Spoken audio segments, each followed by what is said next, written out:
ready? Ready to take a ride?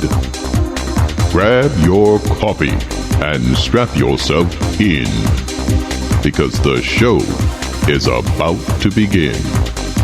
From the front lines of America, Babylon, and transmitting worldwide on the internet and satellite, you are listening to OMEGAMAN Radio Network with Shannon Davis.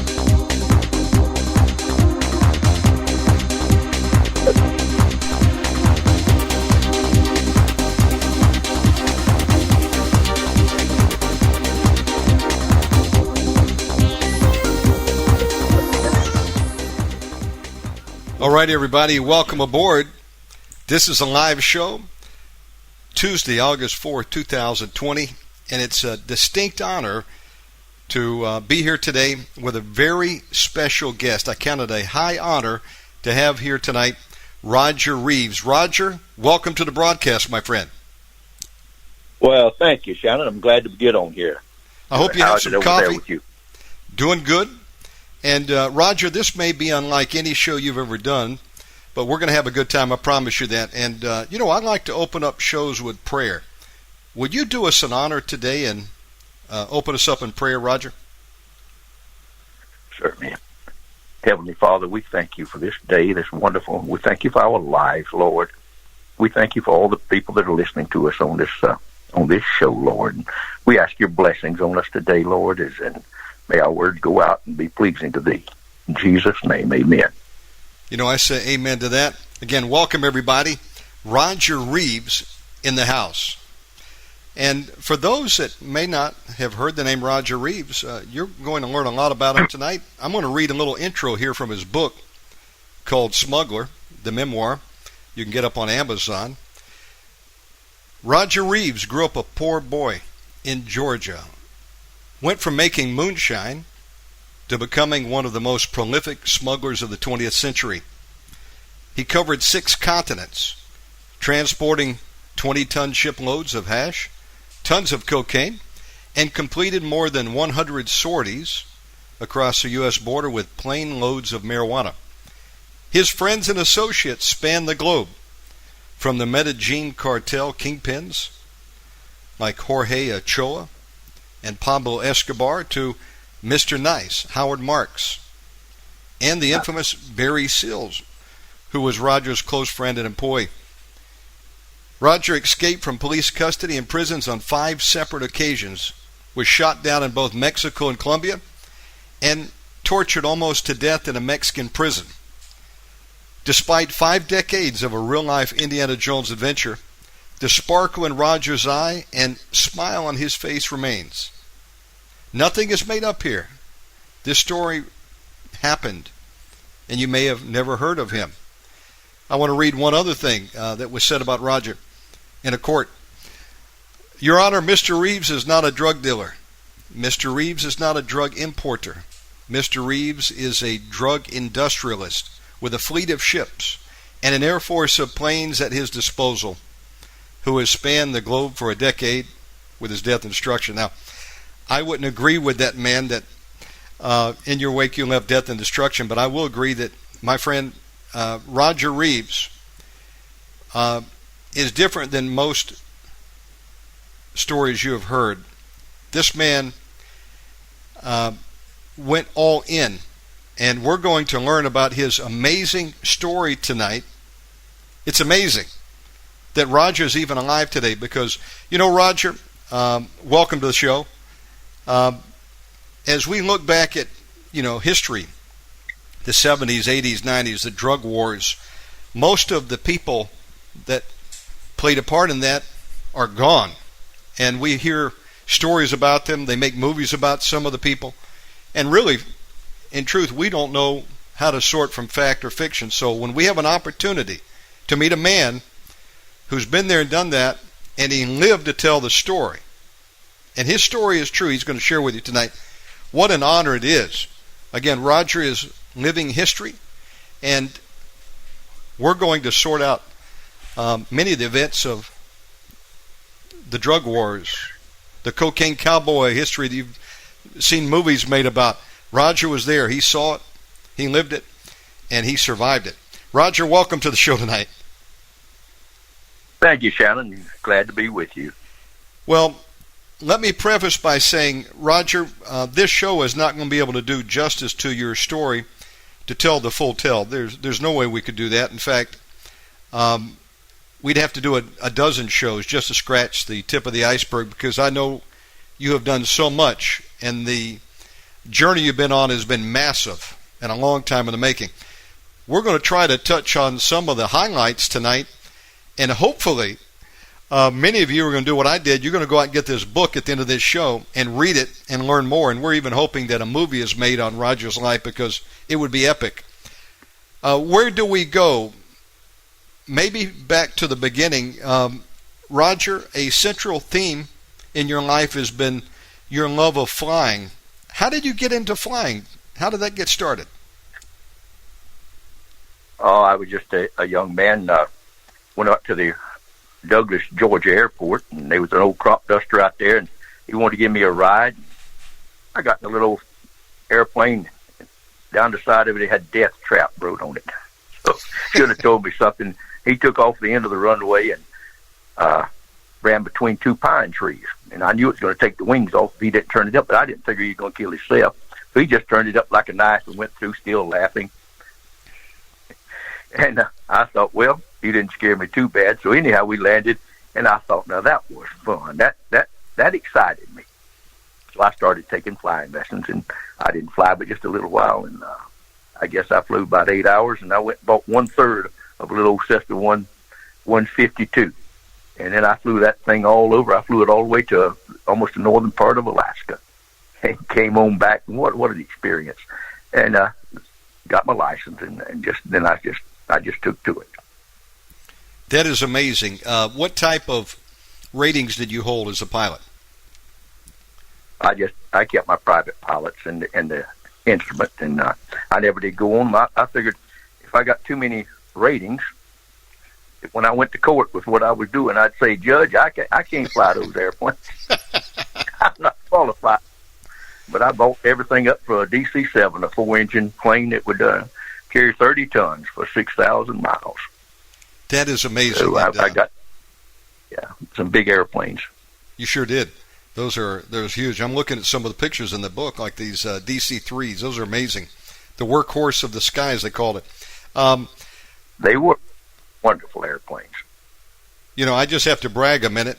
Folks, I'm so excited to be here with Roger. And I'm also excited about the fact we got something in common. We're both Georgia boys. When you said Douglas, Georgia, that's where some of my kinfolk came up from. What a small world. Absolutely. By the way, as we're getting into the story tonight, I just want to say, welcome back, my friend. How does it feel to be a free man? I know you've been gone a long time. You paid a heavy price. And I know it's got to feel good to be back home. Are you happy to be free? Well, I'll just tell you, I was in for 33 years total. And this last time I was in for 19 years. I had a life sentence down in Australia. And when I was deported from that country after I was paroled, after 18 years, I landed in Los Angeles and thought I might go free, but I was arrested and put in the shoe. Because of my escapes, they put me in solitary confinement for another 9 months. And I couldn't get out of it. So finally I got parole. Now I'm on parole till I'm 100 years old. I get off parole in 2043. And but anyway, I got out of that prison and I come home, and my wife was waiting on me. She waited on me all those years. I think she's the heroine of this family. She raised the children while I was in prison. I talked to her every day for 20 minutes all those years. And so I came home, and she has a little condominium here in Santa Barbara, California. And I walked in, and when I went in, there was the tables and chairs that I'd had 35 years ago when I left. And there was a placemat still on there, and the plates and the candles were still in the candlestick, and the furniture was all the same. And I just couldn't quit crying. I cried for about 3 days. Everything I'd look at, I'd cry. So after about the third day, I said, Roger, man up. You got to quit this crying. And the tears still come sometimes when I look at things, and I just think of all the years that I missed. It's just something that comes from down in the heart. You can't stop the tears just from the gratitude of being free.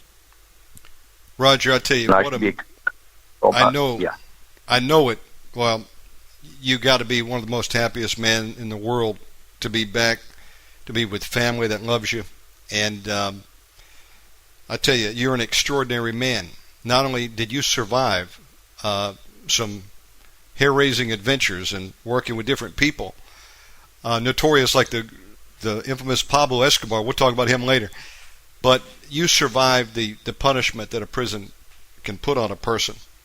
And you're an amazing man. In fact, I was watching some video earlier today of a clip where you did I believe it was a National Geographic interview a few years ago, and it showed you running. Are you still running? Yeah, I still run. I still run. I was out there this morning. I ran a couple of miles this morning. I usually run up until just recently. I ran 5 miles twice a week and 3 miles 3 times a week. And I do push-ups. I do 100 push-ups a set, and I'm 77 years old, so I'm real proud of that. I do good military push-ups, 100 of them at a time, and that's something to be proud of at my age. Later, I want to talk about what it was like on the inside for so long and how you survived it. Many people don't. But again, that's testament to the fact that you're a fighter, you're a survivor, and God's not done with you, my friend. We're so excited to have Roger Reaves on it. We're just getting started. We're going to talk about him and his life in his book called Smuggler, a memoir. And Roger, with your book, you open up with a major event. It's called Crashed in Colombia. Why don't we jump into your story right there? Tell us what happened in Colombia. Well, what's that about? My favorite. That's one of my favorites. Well, I don't know how long you want me to talk, but that's a good story, and I'll tell it to you if you like. Just interrupt me anytime you want to. All right, when I was a boy, I was raised in a church there in Georgia, and I accepted the Lord as a young age, and I love to read. I've always read. I read a book called Jungle Pilot. It's about Nate Saint, and he couldn't go to the war because of a knee injury, but he started Missionary Aviation Fellowship, where he would fly a little Piper Cub and drop a bucket to the missionaries right at their feet, just like a cowboy does a lariat, and they would put their note in what they needed, if they needed some medicine or their mail, and that kept them from walking sometimes 3 weeks to get to a road or get to where they could get their mail. So he started that Missionary Aviation Fellowship, and then they would fly the sick people in and out, and the missionaries cut little tiny strips in the jungle all over the world, in Borneo and South America. And I thought, boy, that's what I want to do with my life. And he was killed. And him and a guy, Jim Elliott, and 3 others there in Ecuador, and back in 1957, that just filled the papers. And it broke the heart of many people. And Elliott's wife, Elizabeth Elliott, went back in and evangelized the people that killed him. And her book is called Through Gates of Splendor. And I thought, oh boy, I'm not cut out to be a preacher or a missionary, but I bet you I'd love to fly those sick people and those missionaries in and out of the jungle. Well, things didn't quite work out like I had expected, and as it often does. And I went out to California, I believe in 1968, and went to see them about going to work with them. And they wanted me to go to mechanic school for 3 years. They said, well, you got to be able to fix your airplane if it breaks down in the jungle. I saw that they were right, but that time I married and had a little girl, and it wasn't possible. So things looked wrong, and I got on the fire department out in Los Angeles there in Redondo Beach. And I started flying marijuana. And I'll cut out a lot of that. The planes got bigger and bigger and bigger. And finally I was going to pick up a load, and I was over the Amazon, and I was intercepted by Colombian jets. And they tried to get me to go to a place called Villa Vicencia. And they was on each wing, and they shot the tail up, they shot the wing up, and I could look right across at the young pilot's face. I didn't think he was going to kill me, but my mouth was quite dry. So I went into a thunderstorm, and the thunderstorms hang near mountains. and I was afraid to hit the mountain. I couldn't see, and that plane, every time I'd come out, he'd be boom, boom, boom with the 20 cannons right under me and the tracers going all around the windshield. Now I'd go back into the thunderstorm, and it's the boom, boom, boom of the lightning around me. And I got up above about 22,000 feet, that old DC-3, and it iced up. So I just put it over into a spin and went down to the ground, took my chance, and I came out underneath the clouds. It was just pretty and puffy. I got away from the jet and the thunderstorm, but my plane was pretty well shot up. And I thought, well, I need to where I needed to go would just get there right before dark, because it was in the guerrilla area, and they didn't want you there in the daytime. So I needed a place to set it down. So I found a place on the Guaviare River up on a bluff. Looked like it was a mile or two long with grass. And I made several passes with that old big DC-3, and them tires are bigger than a truck tire. And I'd roll it along, and I must have landed 7 or 8 times. And it looked like a runway there with the propellers cutting the grass and the wheel tracks. So I said, all right, this time we stop it. The fellow in there was a co-pilot named Al, and we went to slowing down. I said, get your feet off the brakes, Al. He said, I don't have them on there. And I knew the tires had went through the crust of that clay, and it was bogging down. And I put the power to it, but it couldn't pull out. And so it started doing a handstand, and the instrument panel just crushed in on us, and we fell in between the seats. And that plane stopped 90 degrees. I mean, I believe if you would have put a level on it, or plumb line, it was exactly 90 degrees standing up and down. That tail was, I don't know, 60, 70 feet up in the air, and the fuel was just pouring out on them hot engines. So all I had to do was open the hatch, and the emergency hatch, and just step out on the ground with my little suitcase. Well, there was 4 of us in the plane, and 3 of them decided they'd go down the road. And I said, fellas, I'll stay in here a year and eat snakes before I'm going down the road after what just happened with us. So they went on down the road, and you know what happened to them. They stayed in the Bogota Hilton for 3 or 4 years, violating the airspace and what that. But I went on, and I went through the jungle for 11 days. I got eat up with mosquitoes. I rode in dugouts. I finally got on the back of a AN tractor, a little Ford tractor, pulling a feed grinder, and went some ways. And I kept asking where was airplanes. I wanted to get an airplane and get out of there. People kept saying, Loma Linda, the Indians and the native people, Loma Linda has airplanes. So after a long trek of 11 days, I got to Loma Linda, and it looked like Hawaii in World War II. Like those, had a long runway and an antenna going up to the sky, 5 or 6 airplanes, little Cessnas there. Lovely lady there. Hello, who are you? And I told her who I was, and what are you doing? Well, I'm touring the Amazon. Oh, we don't get many visitors. And could I stay here? Sure, it's $10 a day, room and board if you have it. If not, it's free. What is this place? I said, you don't know. This is Loma Linda, headquarters for Missionary Aviation Fellowship for the Amazon. Wow. That was a part of that story. That was where I was shot down over Colombia. Talk about a divine appointment. God was planting some seeds in your life real early.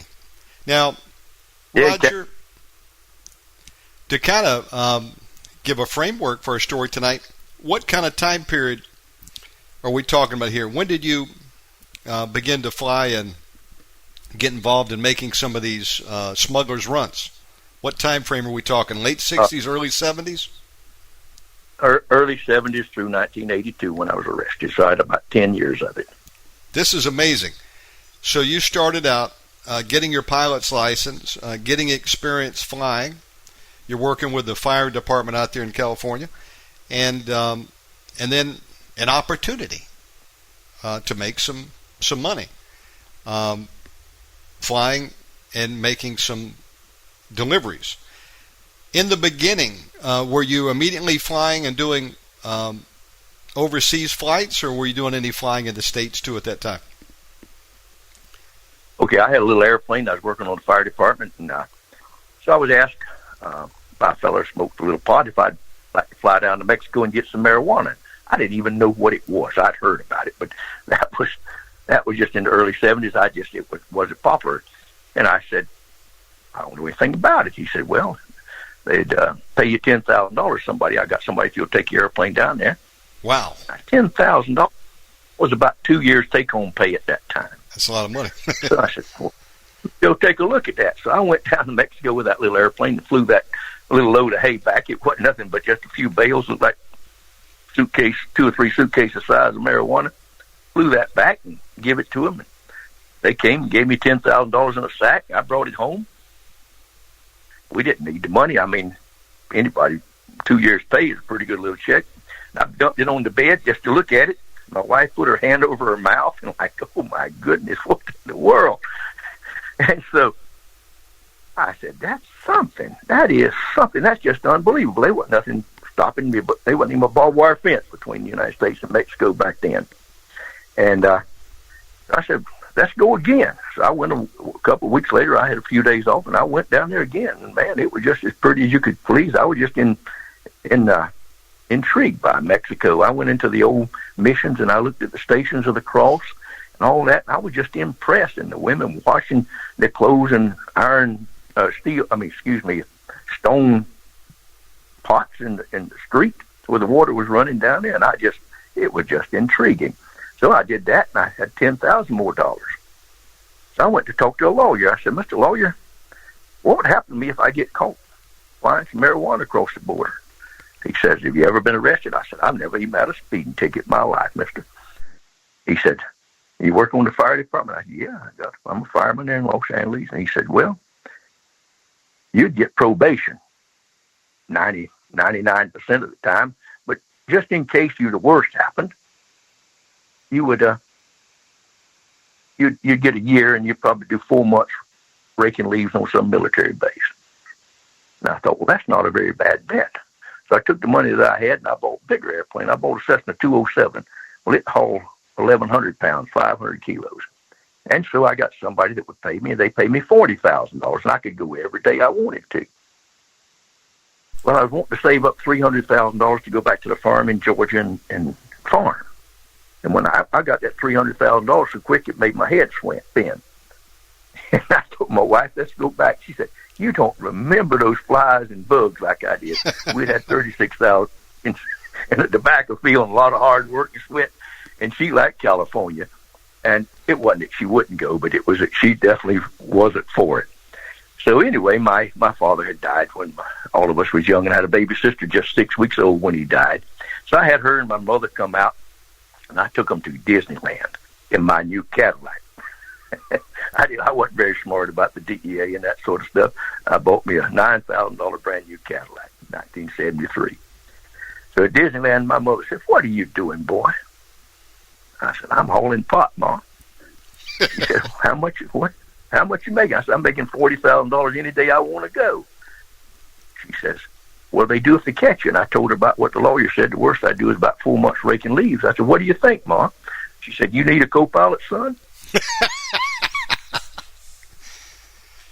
Listen. So that's the way it was back in 1973. They had a referendum, and I believe it 49% of the people in California wanted to legalize it back then. Yes. And I was a hero. I mean, everybody, just everywhere I went, I don't smoke pot. I don't do any kind of drugs. But that kind of money was just unheard of. So that's how I got started with it. Well, I've never heard of anybody smoking pot and killing somebody, so it's not like, it caused people to go crazy. And look at where we are, 2020. Now it's legal in most states, so how things change. If you're just joining us, we're live with Roger Reaves.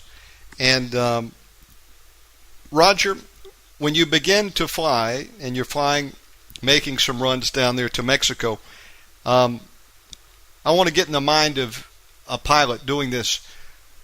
Where do you go to pick up and drop off? Will you land at an airport? Can these aircraft land out in the bush? Will it be on a dirt road? Where might your trip start and end going into Mexico, for example? Well, I just have to say, all right. First off, and what hundreds and hundreds of pilots have made the mistake, they just go down and something happens and they get caught. First thing you have to do is stop at the border on the Mexican side and clear customs. And they'll give you a permit to fly in Mexico for 6 months. And you pay $3 or $4 and you get a radio license. And you get all this stamped. And it takes an hour or something. back then. But now then you got a permit in your pocket to be in Mexico. So then I would fly down to a place called Mulahay. It was a fish camp about halfway down Baja. And I would land there and refuel. And then further on, I started going down to Cabo San Lucas when I got bigger planes.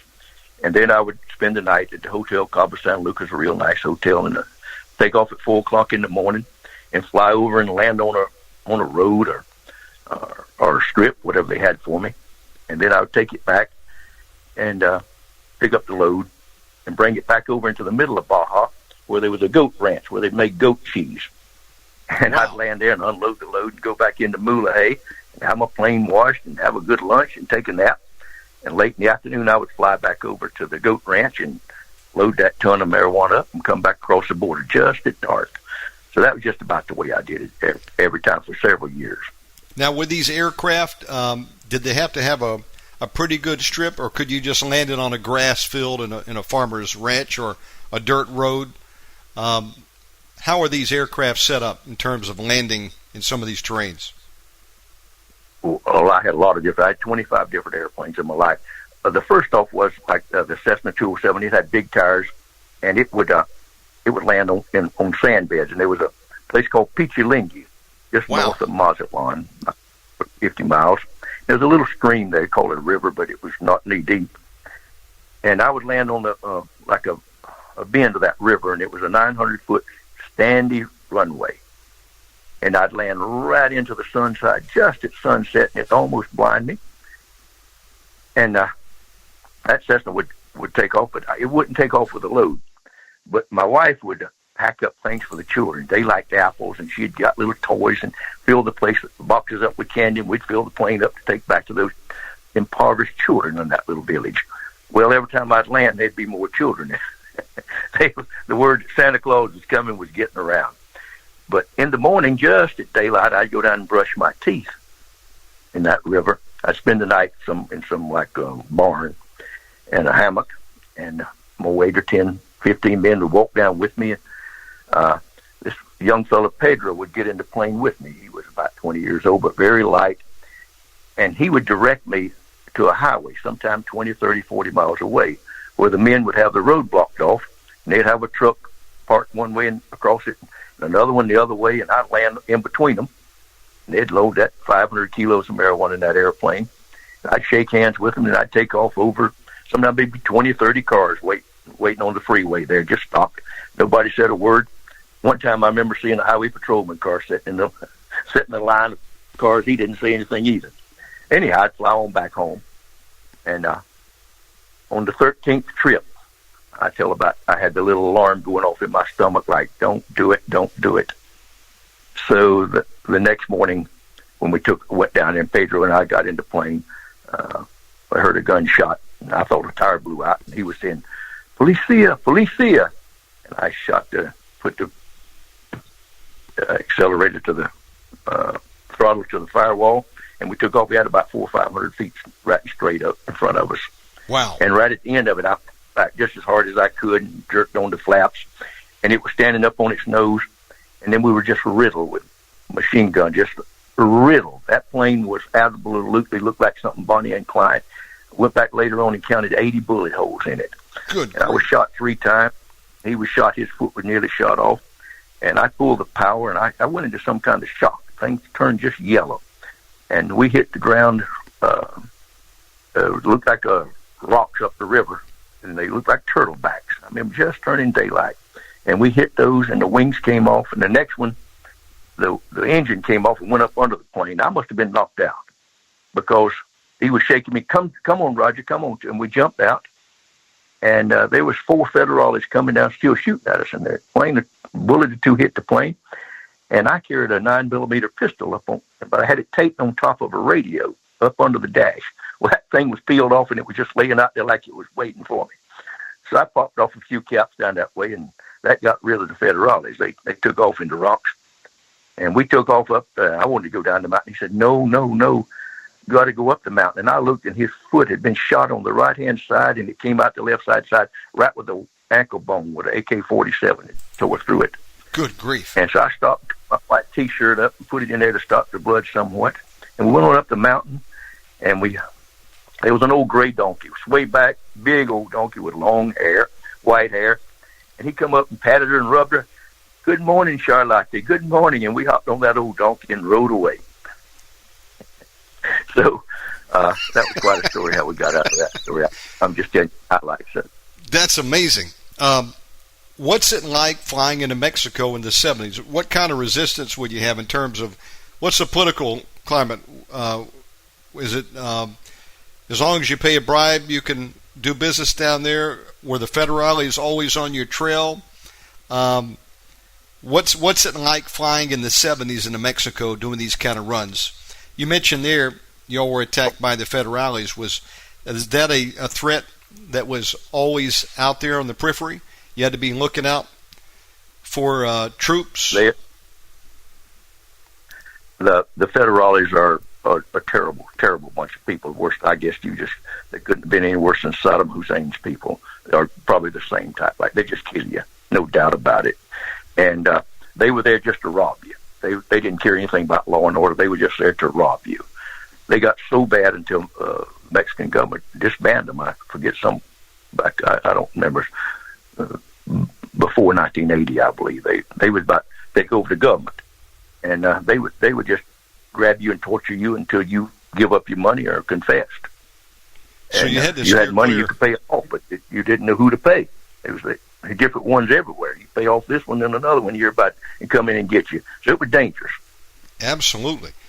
Now you have to contend with the federales, and I don't think they've gotten much better. In fact, I heard recently that I think even the last president of Mexico had a guy that was working for him in his cabinet with deep connections with the cartel. And I lived in Tijuana years ago, back around 2000, and I was told back then most of the federales were on the take. Many of them worked with the cartel, and even some of them would pay up to $10,000 a month just to have a territory, and then, they were involved in everything there. So I don't think anything's really improved in Mexico. It's probably worse than ever. What's it like at that time flying into Mexico in terms of the American side? Were there people always looking for flights like the Coast Guard, Customs and Border Patrol? Were they looking for you guys on radar? Did you have to be sure of where you were flying? What are you looking at as a threat from the American side at that time, doing these runs to Mexico? Well, when I first started, I don't think there was anything. Back 1972, 73, it was open. I still flew just as low as I could. I'd fly at night. I'd try to fly with a little bit of a moon, up to a half moon, so I could see the hills, but they couldn't see me. And I think my plane's about the color of the sand of the desert out there. Wow. And I would, like this, I would drop down, and I'd see a light, say 20 miles away on a hill or in a house or a farm place, and I would drop down till the light went out. And then just as soon as it got out, I'd jerk it up just a few feet till I could see that light. So I knew there was nothing between me and that light. Then I'd get another light, and that's how I came across. And sometimes I'd fly right up the Colorado River. And one time I come with my one engine out and just barely skimming the water to stay airborne. But now that, and then they started Operation Star Trek, where they put trucks on every little hill across the border from Texas to California, and you couldn't cross it. A lot of people were getting caught. So I changed my route. I had pretty long-range airplanes, and I was flying Beech 18s. I had some nice Beech 18s, some of the later model ones. And I would go and refuel there in the center part of Mexico, Baja, about 400 miles south, 400 and 500 miles south of Tijuana. And then when I departed, I would go out to island of Guadalupe, Isla Guadalupe. It's 200 miles off the coast of Baja into the Pacific. And then I would head northwest out of that. And I would be about 300 miles out from San Diego, where they had the radar. And I would come on up north to behind the Santa Barbara Islands. And then I would drop down when I got 200 miles or so out, I'd drop right on down till I would get sometimes spray on my windshield. And I'd come up behind the islands out there, and then I would come up like I took off from one of those islands and then go out there into the desert and unload. And so that's how I did it for many years until I started coming through Louisiana. And then I pioneered that route, and that's the one that Barry Seal got famous on. They have, I don't know, hundreds and hundreds of oil wells out there off the coast of Louisiana. They go way out.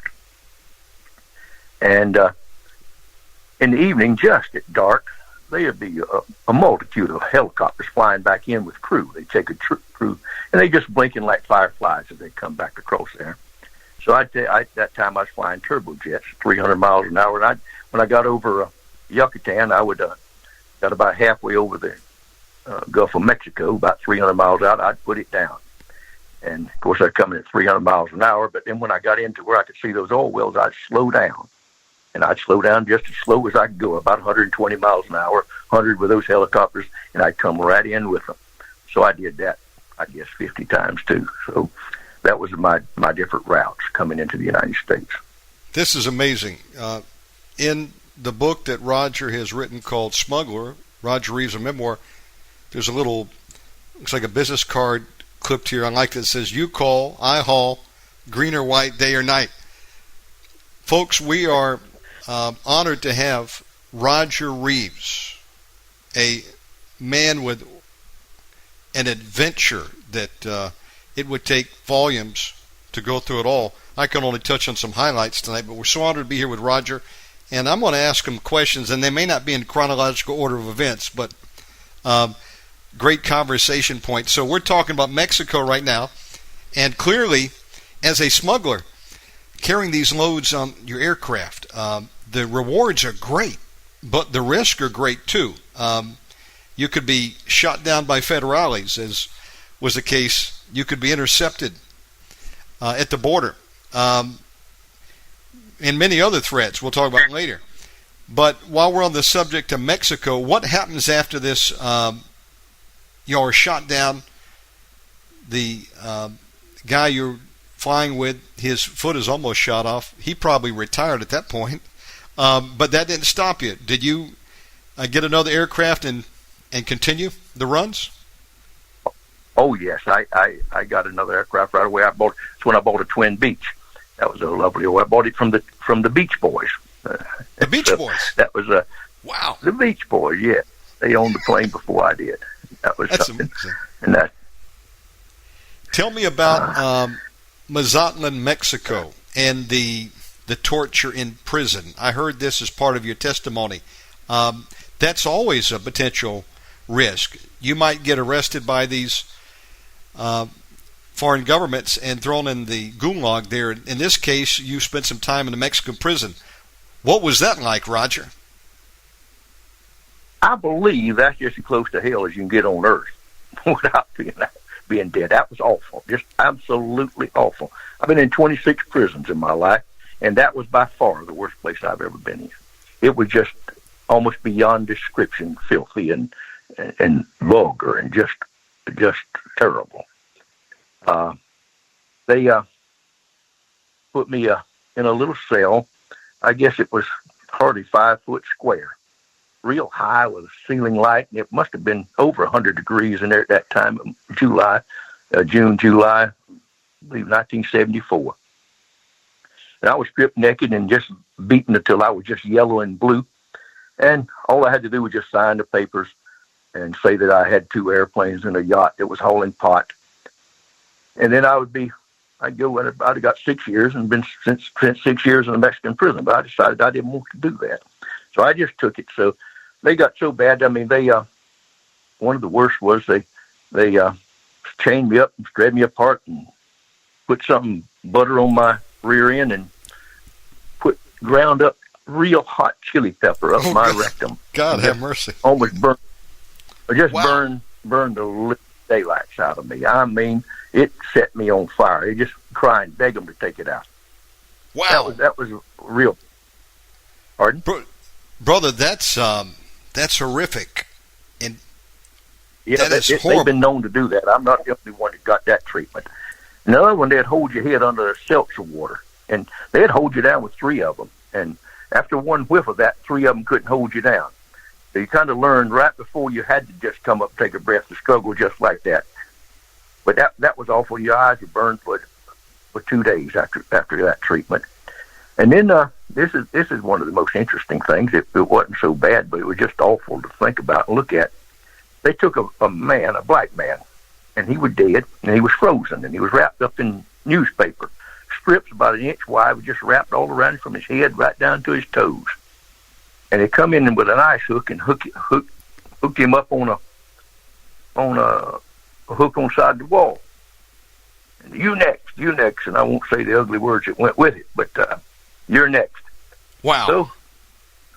So he started in that heat. He started pretty quick unthawing, and pretty soon it looked like he was crying. You could see his eyes and tears, the water just running down his face like he was crying. Mouth kind of fell open, and then the formaldehyde was running out of him and puddling on the ground. And the side of him opened up. I could see his liver good and clear, but I'd butchered hogs and cows and deer. It didn't bother me that much. So the smell of the formaldehyde was just awful in that little old airless place. And I lay down on that filthy floor and put my lips puckered up under the door. They might have been a half inch, maybe a little less, but I could get some fresh air there. And I went to sleep with my face on the floor like that, with that with that man unthawing and the formaldehyde puddling. The formaldehyde must have done, I wasn't certain it did something to my brain. And I know where Walt Disney gets all these pink flying pigs from, because they were certainly in my dream. God have mercy. And I woke up to that black and white nightmare, and it took me, I believe, a full minute to find out which one was a dream and which one was a nightmare and which one was real. I'd be like, it's time to vamonos. Get out of here. Wow. That was my experience of the Mexican prison. Folks, and I had told many more stories in the book. You don't want to end up in a Mexican prison. When I lived in Tijuana, no. I used to live off of Revolution Avenue up in Colonia Hidalgo. Lived there for a year, of all places. And I would walk to catch a bus, and I'd go right under the Tijuana jail, and those guys being looking out there through the bars. I said, God have mercy. I don't want to end up there. Absolutely. You don't want to be in a Mexican jail, folks. You just heard a taste of what it was like, torture. You got out of there by the grace of God. Are you like, I don't want to go back to Mexico, it's time to find some other place to fly to, or did you continue to work down there for a while? I continued to work. I was making too good of money. I just changed positions, just changed areas. I was in a pool, and a pilot was supposed to be bringing me a plane down, and he landed at the wrong airport, and he had my name in his pocket, and that's all they had on me. It just nothing. So I continued to work there for a while till another tragedy happened, but and then I left Mexico for good. Went to Pakistan, Thailand, and Colombia. Wow. I tell you, you have flown to some far-flung places on the globe. Tell me about Las Mochis and the engine on fire. Yeah, I was coming there. I had a nice twin beach, and I was just coming along there one morning after I had about 2,400 pounds on there, a good pot. And at 11,000 feet, and I just felt a little bump in my left foot, and I looked, and oil was streaming out of the left engine. And I pulled the power back on that engine, and good gracious, and then it just erupted into a furious blaze. I mean, just burned the whole side of the airplane, burned the paint down off of that wing.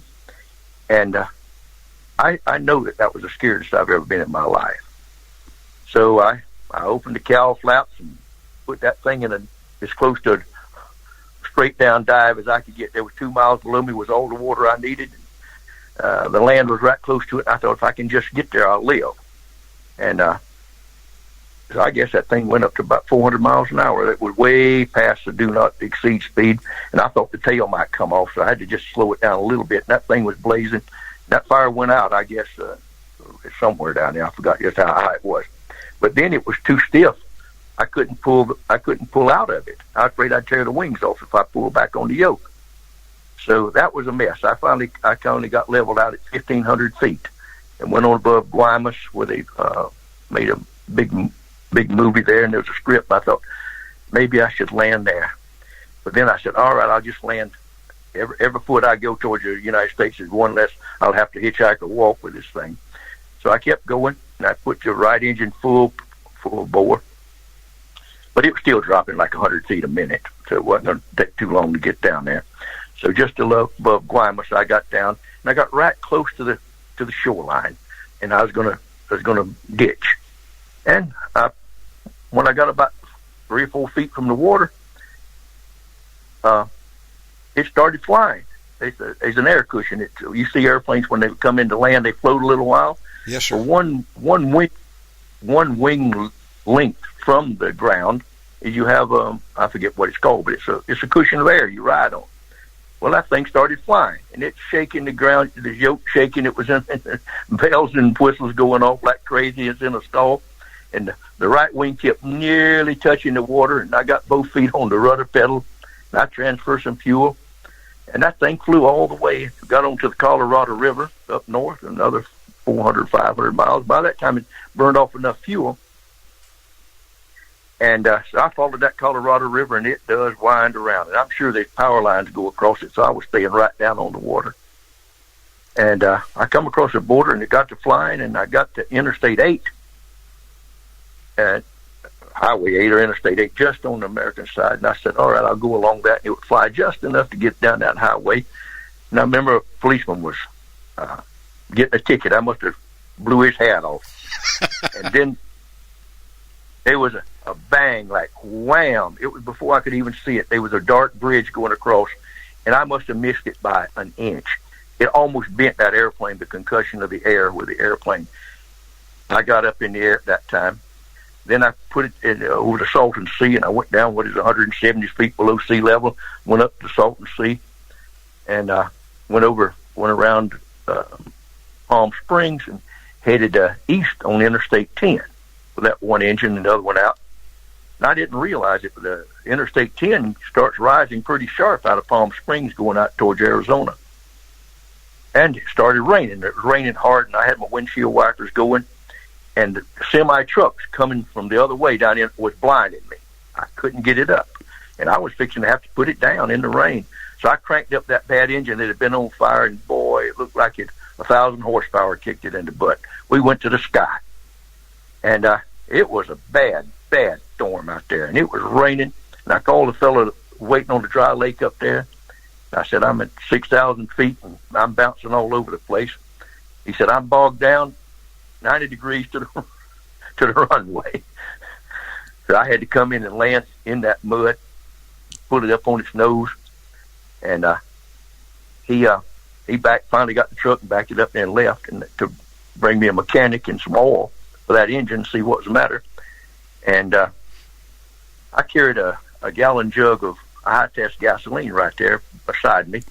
So if I ever thought if they ever come in behind me, I was going to throw that gasoline on the load and set it on fire. Maybe there wouldn't be any evidence. So after all what I'd been through, I was just dying for a drink of water, and there was a jug of water sitting there too. Well, I reached and got that jug of gasoline and took a big slug. I was having a mighty bad day. And I spent the night on the linoleum of that place, shaking like, oh, man, what a terrible, terrible mess. And the mechanic came out there the next morning. The cylinder was split wide open. Anyhow, we disconnected the oil lines and fuel lines to it and fired it up. And I took it out of there and took it home. One side burnt plumb off. So that was the end of that. The rewards are great, but the trips are not always that easy. You might have a smooth flight one time. Next time you could be shot at out of the sky, or you could have engine trouble or a fire on board, and you're stranded out there in the boonies. It's not as easy as it sounds, folks, to be a successful smuggler. It may be your last trip that you take. Now, Roger, you spent a lot of time flying in and out of Mexico. How did you come to get involved in Colombia? I want to talk about the Colombia days and your introduction to the Medellin cartel. Tell me about Colombia. All right. I was in my home one day in Santa Barbara, and this old airplane broker, he was a sport. I'd been known him, bought several air from him. Cameron was his name. And he came up with a nice, handsome young lawyer from Bogota, Colombia. And they wondered if I'd unload a 65 tons pot off the coast of California. What's the percentage? We made a deal. They brought a fine bottle of wine. And, but he said, the ship came up once, and the captain wants to make sure you'll unload it. So he wants to make sure you put up a deposit of $65,000 to pay for the fuel in case you can't unload it. So I thought, well, my airplanes are worth more than that. Every time I trip, I'll do it. So I gave them the $65,000, and they left, and that was the end of that. They didn't show up. So I called a flight down to Bogota and went to see the lawyer. And I said, all right, mister, where's my money? Well, I gave it to the captain in this. I said, no, now, it don't work that way. You got to give me that money back. Well, let me introduce you to somebody. So we got in the plane and flew to Medellin. Oh, a beautiful town. I just think that's just one of the pretty places on earth. That was just lovely. And we went up on a skyscraper, and there at the top of it was a guy like Winston Churchill, and he was drunk. And they said that he had 20 tons of cocaine and this and the other. And he wanted to be flying. He'd pay $5,000 a kilo. But he wouldn't sober up. He'd just drink like 3 quarts of whiskey a day.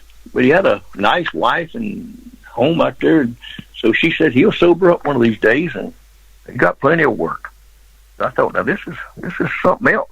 So I waited around, and so he was having a birthday party. So they were taking people over in small airplanes to his birthday party on the coast there, just south of Panama, between there and Ecuador, somewhere about halfway down that way. And that was a most unusual place that you'd ever see. So we landed in small planes, and on the plane going over there, I met Mario and Matilda Sanchez. And she spoke English real well. She spoke French and been to a convent school. So when we landed there was D8s with a rusting out, brand new one. They was airplanes. It was pushed over Cessna with floats on it. They had left those there where they brought new ones down, and they didn't have to pay the duty of 300% of whatever it was at that time. So anyhow, it was a lovely place. So I went walking down the beach, and there was a river of red mud coming in. The beach was red from that red clay. And there was a nice-looking young woman there, in a rather inexpensive-looking dress, looked like just a housewife. And she started walking with me and talking with me, and I was just walking along the beach with her. And Matilda and Mario were coming the other way. And Matilda said, Roger, Mario tells me to tell you that you're walking with the girlfriend of the most vicious killer in Colombia. He suggests you get away from her as quick as you can. Oh, boy. So I walked up to the crowd of people and excused myself, and there was nothing to it, just a 5 to 10 minute walk there with him. So that night, they put me in a bunkhouse. A lot of people had little houses on stilts and all that. There must have been 300 people. That was the beginning of the Medellin cartel. We got together, and all these people, they was judges and police chiefs from every town in Colombia. They decided to get together and make sure that they stopped killing each other. So the deal was the Medellin cartel was like an insurance company. For $10,000, cocaine cost $10,000 a kilo in Colombia at that time. It was expensive there. And these people, the Medellin cartel, they would insure it. For $10,000, they would deliver it to Miami and give it to you again there, your man. And if it was intercepted anywhere, they would replace it in Colombia. Because before that, the little man that had 10 kilos, he'd put it to somebody to take up, and that fellow would say, all right, 10 kilos busted in Omaha. Oh, I'm so sorry, yours was busted, and bang, bang, somebody dead. So with this insurance company, just exploded with the cocaine. I guess I heard they had 100 tons stacked up down there one time. Every little man down there wanted to put it with them. But anyway, that night, about 10 o'clock, it was quite a party, kind of people doled off. And I went in there and standing there talking to some men. And there was a man just pushed that little woman right in that room, right on me, knocked me backwards. Wham! Rah, rah, rah. He's cussing and carrying on. And his friends got around him and patting him on the shoulder and patting him down. This and that. Now, oh, God, I guess I'm fixing to tangle with a Colombian worst killer. So anyhow, that was Mr. Pablo Escobar. And I didn't meet him. Later on, I met him. He didn't remember that night. Pablo Escobar. Amazing, folks. Yeah. We're with Roger Reaves, if you're just joining us. He is the author of his memoir called Smuggler. And he lived to tell these tales. This is amazing. This is not a third party we're talking to or a book read about a character we've never been able to interview. This is the man himself. He was there at the beginning of the Medellin cartel. Now, to put kind of a time frame on it, what are we talking about, Roger? Is this the mid-70s, early 80s? That was 1980. 1980. Now, to understand a little bit more about the environment of that time, okay, of course, you have marijuana was probably one of the biggest things being traded at the time. Was that pretty much a Mexico crop, and then Colombia was known for cocaine? Is that how it worked? Well, it started off, but then Colombia, over around Santa Marta, started producing it by hundreds and hundreds and hundreds of tons, and they sent ships and barges, so we weren't even touching it. And that stuff was, Mexican stuff was $60, $80, $90. The Colombian marijuana was bringing $300 a pound. So wow. they was killing the coast, but I was too far away from it out in Southern California. I didn't even know about it. That I certainly would have changed much earlier. So Mexico and Colombia were both doing marijuana at one time, and then I know Colombia became more well-known for the cocaine later. That's right. Cocaine in Colombia. At that time, 1980, who was growing this stuff? Was it farmers spread out across the country? Were there already cartels that are formed that were, doing it in a bigger way? Who's producing this stuff at that time? Who are the players, in other words? Well, okay, there was as far as the growing of it, that was just catching on in Colombia. It was a lot of it was coming from Peru and Bolivia. I'd fly the base up from Bolivia and across the jungle, and it'd be processed in Colombia. And I didn't do much of that, but anyway, that was where it was. That was some of that, and then the ether was the big one that would be flown in from Panama to make it with. That was two big things. You could get $1 million a trip with a DC-3 to fly the ether, but it was so dangerous until not many people made it very long in that business. It was so dangerous that they keep it in the drums underwater to keep it from burning people alive. Amazing. So, and that's a key ingredient. Whereas I guess the coca leaf was, people grow up around this stuff. It's indigenous to these countries. People chew on it, but to turn it into a to cocaine, you would need other ingredients like the ether, and that was something they'd have to import into the country, right? So you could have all the that's right the coca leaf you want, but without the other ingredients, and you're not going to be able to make the powder. Is that right?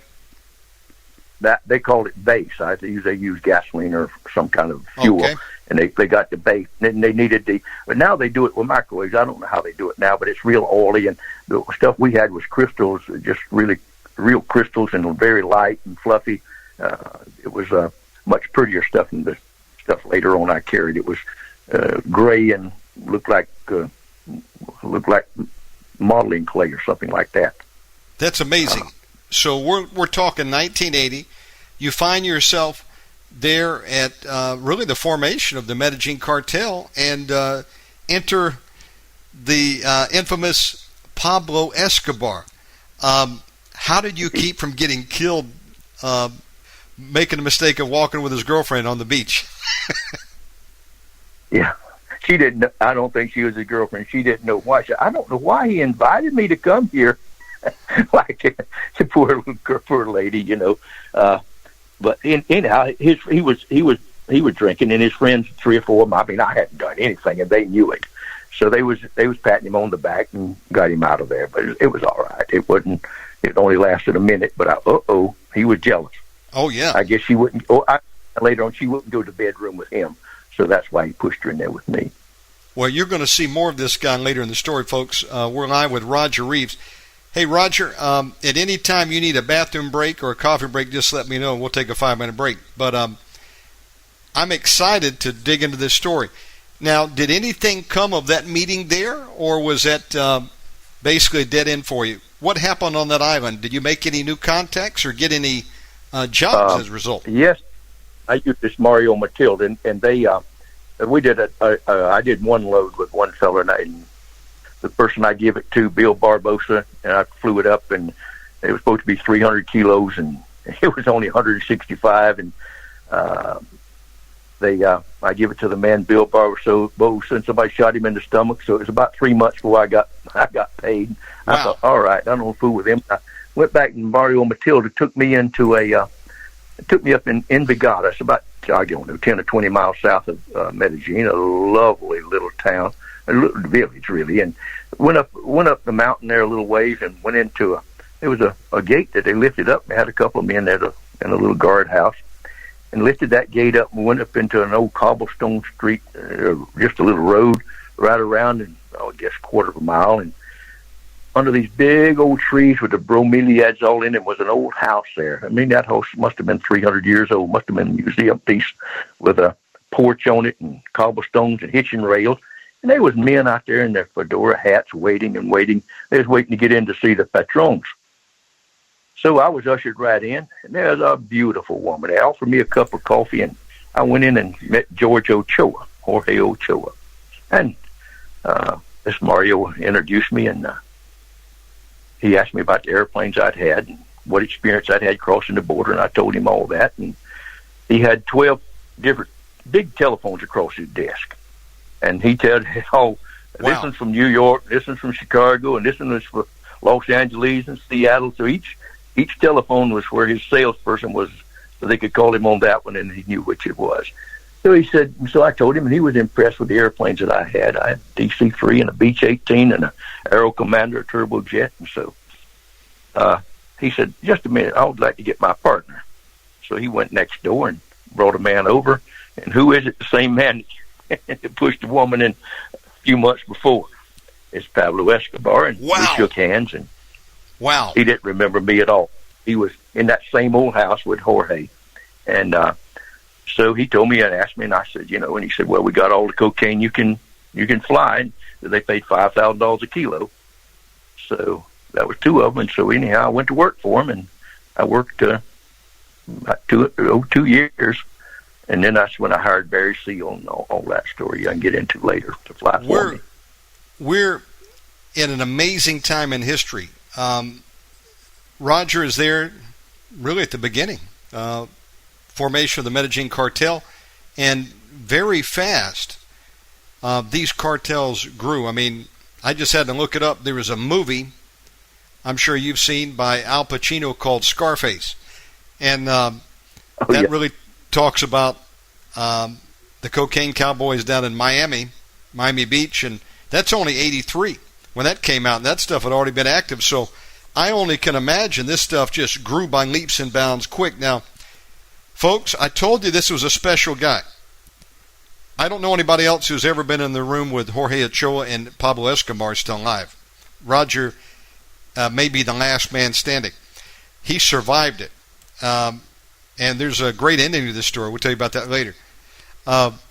Roger, you're in with these two guys. Now, at that time in the cartel, was Jorge and Pablo, were they partners in the same business? Were they both running their own organizations?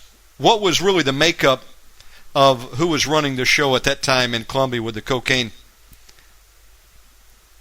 I understand that there was 5 major players there. I only met the Ochoa brothers. There was 3 of them, and Jorge. There was another Gacho, the Mexican, but I didn't meet them. And I suppose that there was another one. I can't think of the German, but I believe they had about rooted him out by that time.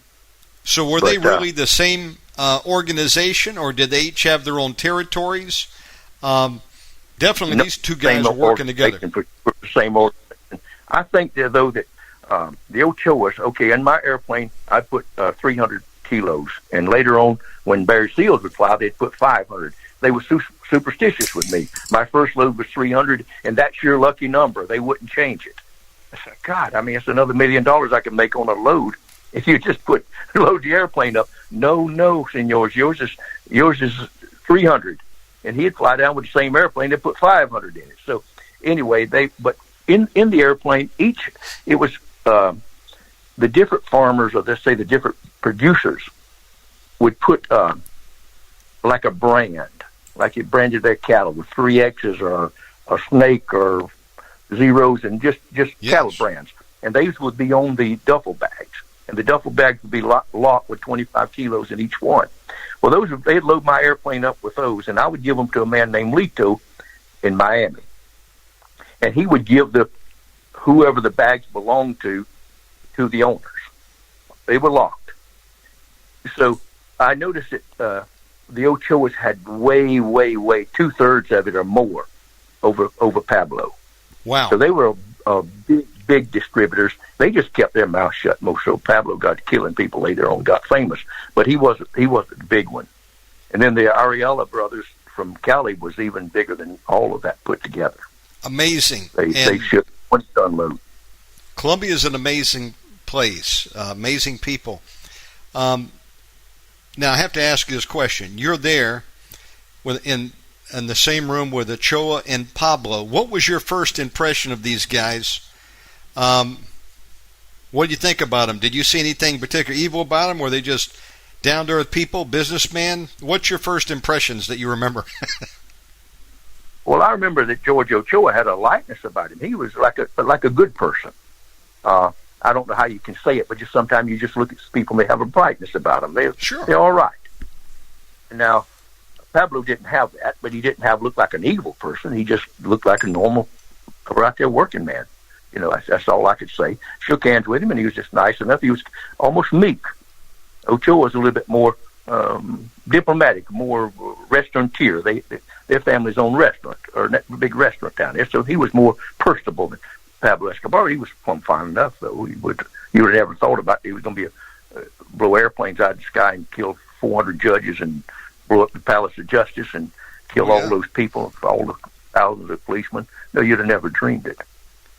You know, when you're in the room with these guys, was it just you, or, as I might suspect, did they carry an entourage with bodyguards armed to the teeth? What's it like being in a meeting with those guys? Not at all. I was in there with Mario, and his wife had graduated from high school with these guys. Wow. So they knew each other, their friends, right in the little village there. So I just met these people, and there was nothing. Later on, I noticed that Jorge had a pistolero with him, a little chubby fella. I guess he must have been a crack shot because he had him drive him everywhere. And even my friend had a little man that had a machine gun pistol in the pickup. It was dangerous down there at that time. You could hear gunshots going off any night down the street. So you be careful. And we was riding bicycles and saw 2 dead people side the path. They'd been killed the night before. So wow, there was some danger. Yes. Now, is there like but I didn't feel danger. Excuse me. I'm sure there's some rules when you're working with these guys that they demand loyalty, and you don't ever screw one of these guys. You don't get a second chance, right? So, for example, you may be picking up a load as the pilot, smuggling this, and when you're expected to get to your point, deliver the goods. But if you were not to arrive on point, or maybe something was missing from the cargo, would you be given a second chance? Yes, you would, because, well, one thing, it just couldn't happen. I mean, it's nonstop from Colombia to Louisiana, the United States, and you get it out and put it in the car. Now, if one of the drivers of the car stole something, there would be some trouble. Oh yeah. But I was in the room with Pablo, not Pablo, but Jorge, and there was a guy out here somewhere in California. I don't know where he was, but anyhow, they was talking about him, and he'd had 50 kilos, and at that time, it was selling for $50,000 a kilo. So what is that? Anyhow, a lot of money. A lot of money. And $2.5 million. And he'd gone to Las Vegas and lost it. Oh boy! And so the fellow was asking Jorge, says, like, what should we do? You know, they was serious about this. Right. And he says, is he a good salesman? He said he's one of the best. He said, well, give him some more, and he can pay it back. Well, that's what happened. It's amazing. They give him now, and on mine, a pilot back then was just in extreme demand, just unbelievable. They couldn't find them. It's like when I'd take 300 kilos, and I said, when you want me to come back? And they said, we're waiting on you, senor. I could go every day. And that was $1.5 million a day that I made at that time. Good and grief. It was just cash on the barrel. Now, you make your delivery, and would you get paid on site, or would they pay you at a later date? Like, how does it work? The pipeline. They'd have to wait. They'd have to give it to their people. They'd have to take it to New York. The money would have to come back. So it was 2 or 3 weeks behind. Okay. So they said, you can wait, or you can come every day, and the money we'll guarantee you payment. Okay. And after a while, that was real good until I was in jail, and there's $3.5 million they didn't pay after I went to jail. So that was kind of soured me. So you begin to build a relationship with them. They trust you, and they give you more and more work. How did things heat up in the next few years? Did the whole cocaine trade just explode? Because then we hear about the money that would. Well, one thing is, of course, you got to get it to America. But then now the real problem is, what do you do with the cash? So in some of the documentaries I've seen, the cartels would make friendships with the banks, and they would begin to wash the money. And they say much of Miami was built on the drug trade. What can you say about that? Well, I'm sure it was. It was just at that time, in the early 80s, I was living in Miami. I lived at Key Biscayne, a lovely place out there, and that's where I do my business. After some loads, and I believe when I got $7 million in my pocket, I got above the fog and couldn't get down one night, and I had to come down the glide slope there in the international runway in New Orleans and sit there all night long in the middle of a runway with a load of cocaine behind me, and I thought, I'm never going to do this again. So I quit. But that's when the fellow just begged me, Roger, don't you know somebody? And that's when I hired Barry Seal. And then I hired him, and then I hired a guy from California to fly for me. I had 2 lines running in. So, that's amazing. I moved to Key Biscayne, and that's when all the shot up the liquor store and all that sort of stuff right while I was there, just right down the street from me.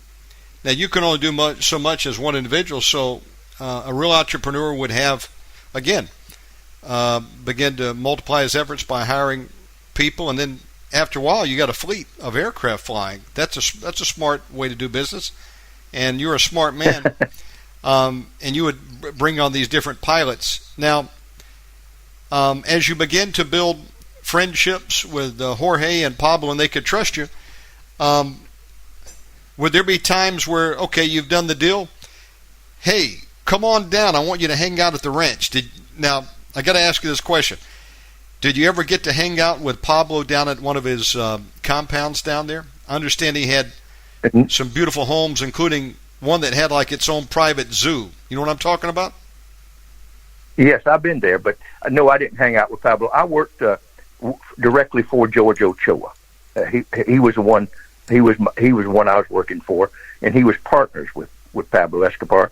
And Jorge invited me and my family out to his ranch. He had his beautiful, and more beautiful than the one you're speaking out, down toward between Cartagena and Barranquilla on a huge lake. Oh, it was just wonderfully nothing. Oh, I can't say ostentatious, but it was just a beautiful taste, just wonderful. That place was nice. So we spent the weekend with him down there. Good carne asada. Pardon? Good carne asada. Oh yes, yes we did. Oh yes, but did you know there was no alcohol, there was no drugs, they didn't even smoke. Those people didn't. You just would be different than you think. All family brothers and sisters and children, and I remember the big swimming pool there, and they had a room full. You don't have a bathing suit? We got a room full of them. Just go in and pick you out one.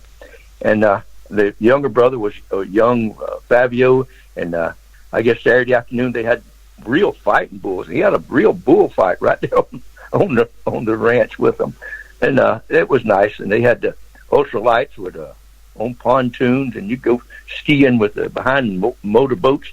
It was just rich beyond belief. Now, we've heard stories and seen. There's been some of these specials talking about Escobar's millions. There's a whole documentary series. People are trying to find the drums that he buried, and it's been reported that he was making billions of dollars a year. Do you think those estimates are true? Pablo and his, at his height, the cartel down there they were making some buck. Is that true? Well, I just tell you, you can just figure it this way. Just from 1 year, just take 1 year that I was flying, or had my pilots, I don't remember how they did, 30 loads apiece at 500 kilos apiece. So that was 30 loads times 1,000, so that's 30,000 kilos. That's 30 tons. Wow. And at that time, bringing $30,000 a kilo, it dropped from 50 down to about 30 at that time. So how many million or billion is that? And that was what they were getting. And that's just what one person can tell you that he did in that year. I heard that Pablo would spend something like $2,000 a week just on rubber bands to put around his money. That's amazing. The biggest problem is where do you put all the cash? To ask you again, the report is true. Pablo actually had his own zoo. You got to see that? Is it true? Yes, hippopotamuses and everything. It was more of an open field with the animals loose. That's crazy. And then it was like a zoo within cage. They weren't caged animals like a zoo. It was just like all the zebras and all that kind of stuff. I remember being out there walking around, and the birds, huge apiary for the birds. And I didn't. There was no zoo like bears and tigers that I saw when I was there. I heard that Pablo had brought in some hippopotamuses, and long after he's gone, those things mated, and they're all over Colombia right now. That's crazy. I don't know about that. So you primarily worked with Jorge, but of course you had some interaction with Pablo. Yes. Were there ever any times where you got scared and thought, hey, I might not make it out here alive? Surely he had to have bodyguards and the like around him, and I know later he developed a reputation, basically, I think there was a term, I forget the Colombian name for it, but it was like, you take the money, you take the bullet. And oh yeah, blue moor plateau they called it, silver or lead. That's it. Did you ever have fear? I just I didn't have any fear of it at all. I just felt like an honored guest wherever I went, for sure. Okay. And I went with him. He had a small airplane, and he flew with a fella, and we flew up to a ranch. I don't know where it was, and I guess he was trying to get it started. And they had looked like a lot of trees was down and been burned over, and they had some pretty cattle. And we stopped at a little house there, and then we got out and we got on some motorcycles.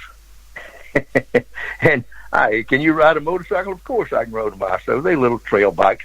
And I just revved it up and took off, and they were just waiting. There was a ditch there across that place, and I hit that thing. The grass was about knee deep, and that front wheel went in that ditch, and I went sliding 50 feet on my nose, and they just busted laughing. And then we got some horses, and we was going to go look at the horses, and he handed me a little machine gun pistol that hung around my neck. Wow. So I guess he was scared it would be, and I know there was 5 or 6 of us. They was all on the lookout. So, but it wasn't that way with Jorge Ochoa at all. He didn't show any. He wasn't killing people, and he wasn't expecting to get killed. This is amazing. We're live with Roger Reaves. His book is called Smuggler, available on Amazon if you're just joining us. So, Roger, you develop working relationships with them, and of course, their cartels are growing at that point. Tell me about another character that you ran across. His name was Howard Marks. Who was Howard? Oh my! I'll try to say the best I can about Howard, but I don't have a lot of good things to say about him. He wrote the book Mr. Nice. He was a PhD of philosophy and physics out of Oxford, I believe, and was well known over there in England. And I got hooked up with him. I moved to Spain because of him and lived there. And we hauled some big loads. We hauled 20-ton shiploads of hashish out of Pakistan. I believe a 17-ton shipload of marijuana out of Thailand. And we lived close together there and hobnobbed a little bit on the island of Majorca. Well, he had some 3.5 tons of hashish down in Morocco he wanted me to hire. So I bought a ship and hauled the load. He's going to give me $2 million. And so I hauled the $2 million and went to pick up my money, and he had the police arrest me at the Dutch airport, and I escaped. So then, like an idiot, I went back to him and got arrested again. So I was arrested in Spain on German charges because I hired a German citizen to run that ship. They didn't catch the hashish. So anyway, I got 8-year sentence in Germany and escaped from that German prison, and that was all because of Howard. Howard turned me in without a shadow of a doubt to keep paying me the $2 million. After the big deal we'd done, I just couldn't believe it. I really couldn't believe that he had done it, but he did. And looking back on it, no doubt. Well, that's no friend that would do that to you. We'll move on from Howard. Enter a guy named Barry Sills. Now, you're flying for Jorge Ochoa, doing some work for him and Pablo, and you probably had more work than you could handle yourself. I saw an interview where you were in, I think, Honduras, you said, and got on a plane and nearly missed the plane, and lo and behold, you're sitting by a guy who's none other than Barry Sills. Pick up with the story there. How did your friendship progress with Barry and y'all get to working together once you met on that plane in Honduras? Well, I'd gone to a laundry, and I told my wife and the children, go get on that plane. It's easier to me to get on it another flight standby than it is because it was full tourist season or something. So they got on, and I came with a big load of clothes on my back and the plastic bags, and the plane was taxiing out, and I ran out, waved at him, and the pilot waved at me. And then I saw Murray's face in the cockpit, and and the wheels dipped down, and the guy it was a brand new 727. He put the stairway out part way, and then he took off like I was a hitchhiker. Then he stopped again, put it all the way out. And I went up, and the whole crowd clapped. Oh, big, happy, get on. And I went on down about half. And there was my little girl. She was, I guess, 9 or 10, Miriam. And she was sitting in the middle, and there's this big fellow sitting beside the window, and bright, clear eyes, and sharp-looking fellow. And I thought, oh, boy, I bet he's DEA or CIA, but the seats weren't assigned, so maybe I'm all right. So I sat down, and we didn't even speak. I'd buckled up, and the plane took off. And the wheels came up, plump, and then in a minute or two, it went click, click. And Miriam said, what was that, Dad? I said, he just turned his autopilot on, honey. And the fellow leaned over, and he said, you fly these things? I said, I got a few hours, mister. He said, my name's Barry Seal. How you do? Wow. So that's how we met. And he said he had just got out of jail. He'd taken a load of explosive down there to the Cuban Contras. He'd taken a DC-6 with explosive for them, and he lost his job with the Trans World Airline. He was a 747 captain at one time and been with the CIA. And we chatted all the way up, and I was scared of him. I thought, boy, he's just... but when we got off in New Orleans, there was about 20 people there to meet him, and his mama and all the folks and his wife and little children hugging on him, and they crying. I said, that fella did just get out of jail. So after all that was over, I went over and gave him my address. I said, come out to California, Barry. I may have some work for you. So he came out, and I had a brand new Aero Commander, 690 Aero V turbo, Aero Commander turbo prop. I said, let me go up and see what you got. Well, we got up to about 10,000 feet, and he wrung that thing out till he did it's just like an air show, and that made me sick. I said, that's enough, buddy. Let's put it on the ground. So he did a falling leaf like Bob Hoover did in the air shows. Stop. So I said, man, you hired. And I told him I'd give him $1 million a trip to fly for me. Amazing. Columbia. Told him I could land in Nicaragua, refuel. He just couldn't believe it. So we I hired him, and I said, but it needs tanking now. He said, well, I know a place in Mena, Arkansas. Give me $10,000 and they'll tank it. So he flew away with my airplane, $10,000, and a few days later he said, meet me in Baton Rouge. So I went there, and that plane was tanked from stem to stern. I mean, that thing, I reckon it could fly from Bolivia to Canada. Tanking means you put on a bigger tank so you can carry more fuel and go further? Oh, yeah, took all the seats out of it, everything in it, and they just had these tanks. I guess there's 6 or 7 of them, probably hold 50 gallons apiece or more. Wow. And each one of them had a fuel pump, except the one in the inside didn't need a pump because you got pressure. Pressurized tank will put the fuel right out there if you just open the valve. So you didn't have to do that. Now these are, I'm not a aircraft expert, but are these called turboprop planes? In other words, they're using propellers? They're your propellers, but jet engine pushing it. But jet he engine. didn't want that. He wanted a plane called a Panther.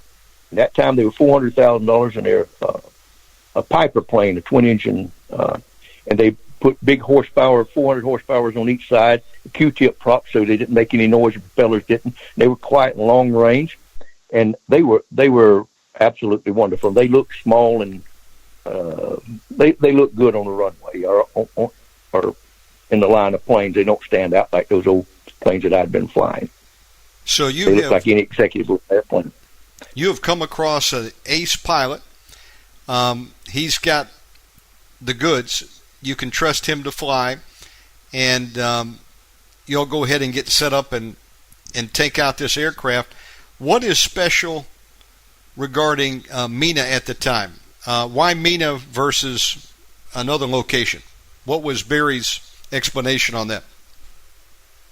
Well, I just I told him, I had a place there in southern Louisiana, paid off $10,000 and the deputy sheriff his daddy owned the place, and they run there, and I would just put the plane in the hangar and unload it.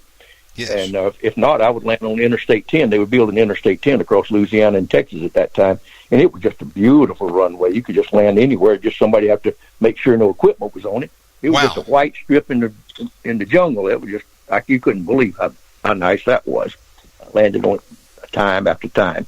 I just go out there the next day and scrub out the tire marks before daylight so they wouldn't get on to me.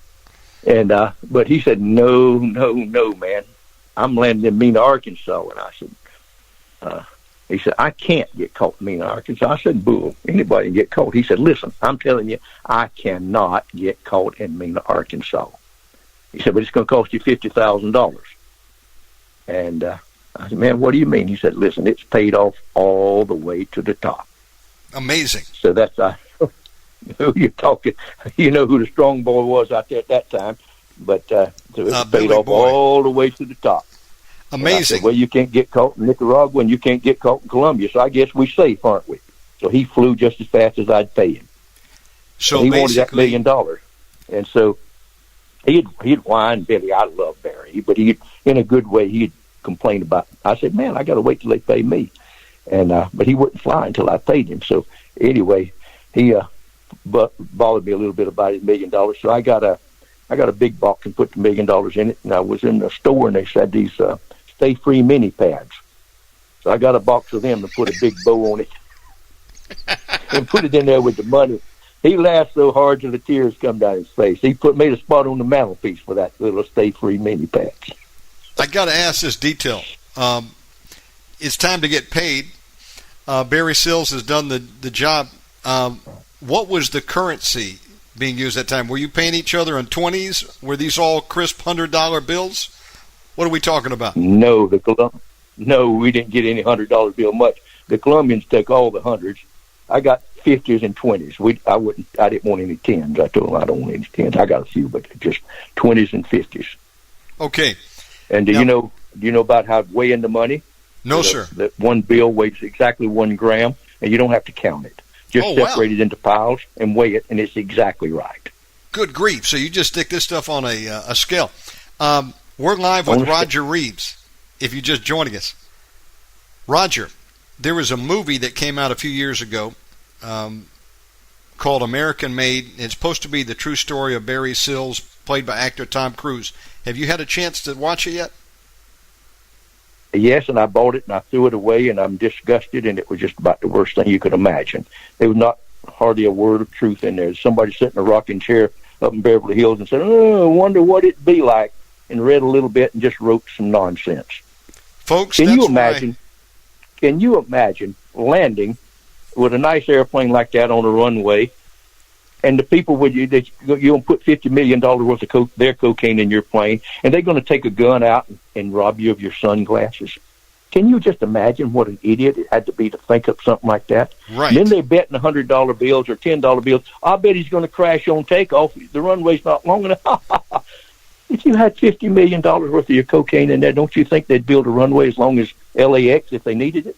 That's right. I went down there one time, and it was getting too short, so I went down there, and the Colombian boys in Miami was wanting to cut me back $1,000. They wrote, "Oh, we can only pay $4." Well, I knew that they was working just like I was and trying to make some extra money. So I went down there and talked to Jorge and Escobar and Pablo. And, "Oh, man," he said, "how much runway do you need?" I said, "We need 5,000 feet if we're going to put that much fuel on there."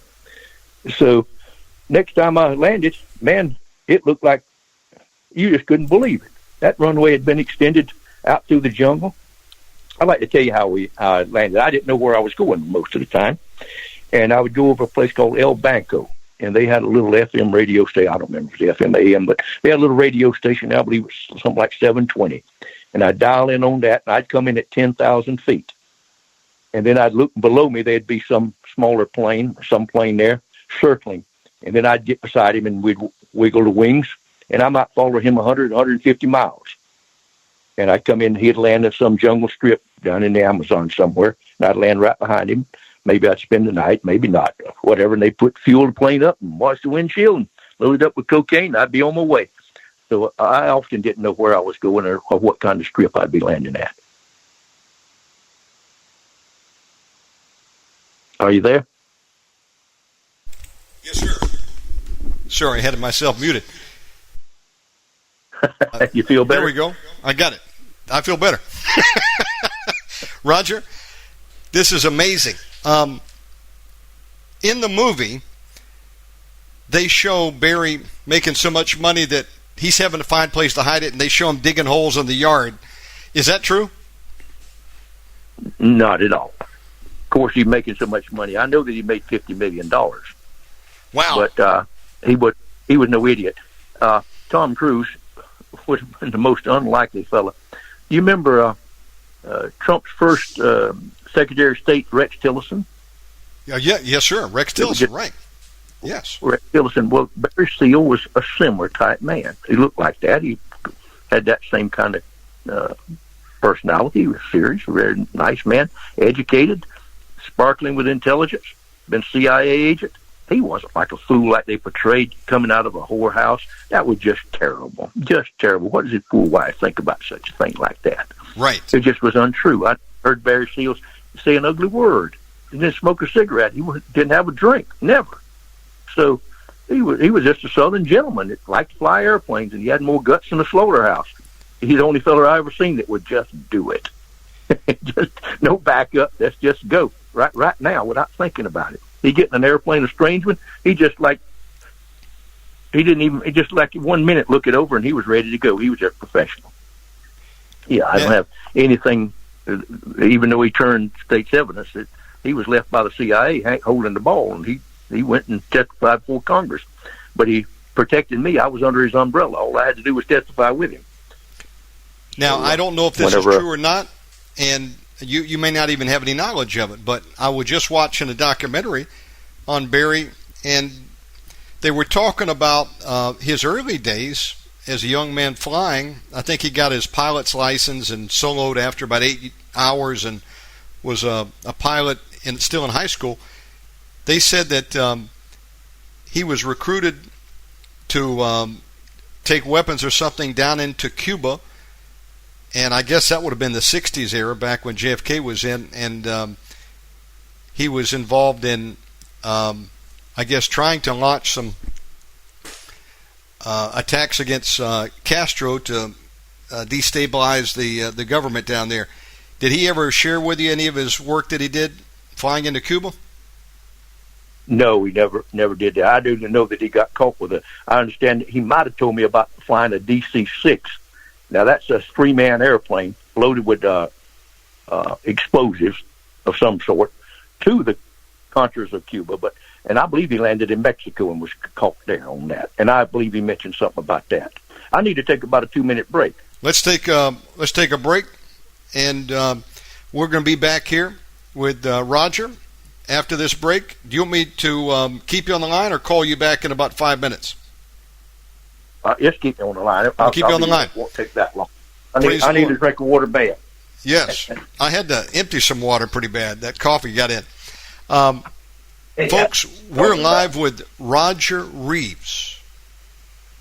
This man is walking history. He was there at the birth of the Medellin cartel. He was a prolific pilot smuggler, carrying loads into Mexico, Colombia. Have plane, we'll fly for you. And he was a guy that was great at what he did. As the work increased, so did the need for more help. And enter in Barry Sills, which we're talking about now. They made a movie about Barry. But how do you know that the history we've been told is true or not when we never get the opportunity to talk to the people that were there? Sadly, we can only read someone else's account. And many times history is skewed, or we don't get the true story. We get someone else's opinion or what they want us to believe. Well, that's not the case tonight. We have the honor of having Roger Reaves, who hired Barry Sills, who worked with him, I think did about 30 loads, worked with Roger for over 2 years. And if anybody knows the true story, it's this man we have here tonight, and we're getting the truth tonight. Again, Barry Sills was a pilot that you hired, and you and him are handling loads for Jorge Ochoa and Pablo Escobar at this time. And how did the relationship go? Y'all got started. Barry was reliable, wasn't he? 100%. Absolutely to the second. He said he's going to land at 6 o'clock. He'd be there at 6 o'clock. Now, and, he brought in whatever he needed, yes. Mina, of course, was a strategic location because that was Barry's home turf, and he had already paved the way so that y'all could bring in the loads and don't have to worry about getting in trouble there. He had paid it all the way to the top.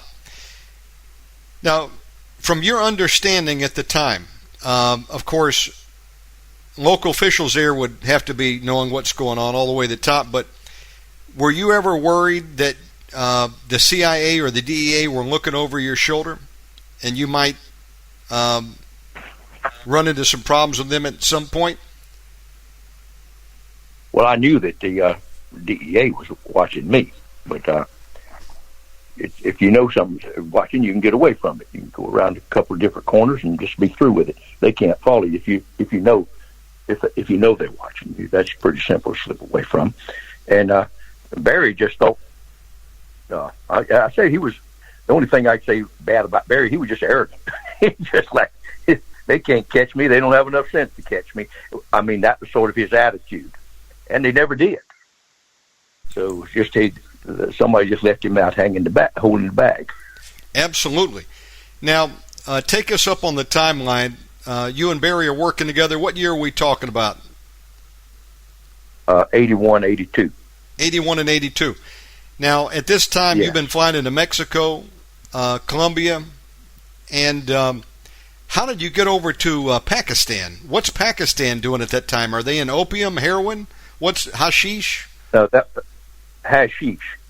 I did twice. I did loads out of Pakistan to haul hashish, and I went around the world and brought it into the British Columbia on the west coast there,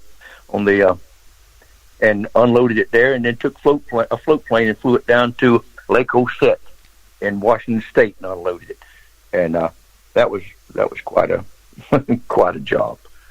That's amazing. So you're operating aircraft at the height of this smuggling business. How many people were part of your organization? Were there just about 2 or 3 of you guys flying, or how big did the organization grow? Complete separate, and the hashish was before and after the cocaine. My hashish was when I first made my first money. I mean, I've been over there and made some good money hauling a load of hashish from Pakistan back into British Columbia. Sure. But then later on, I did the marijuana out of Mexico and Thailand and Colombia. But then we did the cocaine through the early '80s until 1982. In August I was arrested, and and Barry continued to fly, and then he paid me for my airplanes and exactly every penny, just exactly he was supposed to. We're going to talk about the '82 arrest and what happened next here in just a moment. If you're just joining us, we're live with Roger Reaves. Roger, I want to take a pause for a second and ask, where can people go to get your book? On Amazon. Just look at Amazon, Smuggler, Roger Reaves. It pops right up. Now, do you have a website or any additional information you want to give out, or should they just go to Amazon? How do they find out more? Oh, I have a website, but I don't do much with it. I'm just learning this social media. I just got out of prison, man. All this sort of stuff has just overwhelmed me. I can hardly use this telephone. I saw your Facebook posting. I'm writing. It must be like Rip Van Winkle in some ways. We'll talk about that in a minute, but yeah. I know things have changed. Roger, let me take you back to just before the arrest there, and when your life took a different course. Things are going smooth. You and Barry are working together. I'm sure you got all the work you can handle. And I heard a testimony from a guy named Colonel Bo Greitz. I think he was on the Morton Downey show back in the 80s. And he was over looking for POWs that were left after the Vietnam War. And there's a footage, a story about him going over to meet a guy named General Kaesong, who was a general over there with the North Vietnamese Army, and I think he was one of the biggest opium dealers of all time. And Colonel Bo Greitz went over there. They got him on camera, and Kaesong, I guess, wanted to get out of the business, but wanted some economic help from America. And in exchange, he was willing to blow the cover on his connections, and he named a guy named George Bush and Colonel Armitage as being the guys that were working with him in what was called, I guess, the heroin triangle. Heroin coming out of Cambodia and Laos and Vietnam. I don't know if that's a true story or not, but in your time in the business, did you ever hear of any stories of opium coming out of the Golden Triangle is what they called it, and any involvement in maybe our CIA or some of these politicians involved in on the deal? What do you think about that statement from Colonel Bo Greitz? I don't know if you ever saw him interviewed or not, but did you ever run across that story? I know something about it, but I don't know. And I have never even, except in prison, seen heroin or thought about it or wanted anything to do with it. So I don't know anything about that, but Barry had George Bush Sr.'s phone number in his pocket when he was killed. God have mercy. And he was his, and he Bush was his mentor in the CIA. And Barry told me that he had sold cocaine to Jeb and George Jr. There's a photograph of him at Opelika Airport walking across from his plane there that he has. So they bought 2 kilos. Now, that's just what I've heard from him. Well, I can believe he didn't say anything about George, but I do know about the 2 younger ones. They was partying. Absolutely. And, of course, Bush Sr., who's dead now, he had a nickname, Poppy Bush, which many have said related to opium. And the only reason I say this is because, folks, you know, they'll put a guy like Roger Reaves in jail, And Roger, how many years did you spend total in prison? 33 years and about 1 month. Look, you can make good money in this business, but if you get caught, they can throw the book at you. And Roger paid a heavy price, folks. Yet, these politicians don't ever see any jail time. And for us to say, well, you do the crime, you do the time. Well, folks, the justice is not equally applied. There's many politicians, many of you know who I'm talking about out there, that deserve an orange jumpsuit. But they never go to jail. And then they throw the book at you, Roger. What they did to you, brother, is criminal. You never killed anybody. Absolutely. Buddy, you flew an airplane like a trucker. If I would have brought hand grenades, if I'd have brought automatic weapons into the country, I would have got 1/10 of the time that I did. It's unbelievable. And I got 35 years for marijuana, 500 pounds of marijuana, 1977, and I still owe them 21 more years. God have mercy. Every time they say that special parole starts over again. And it was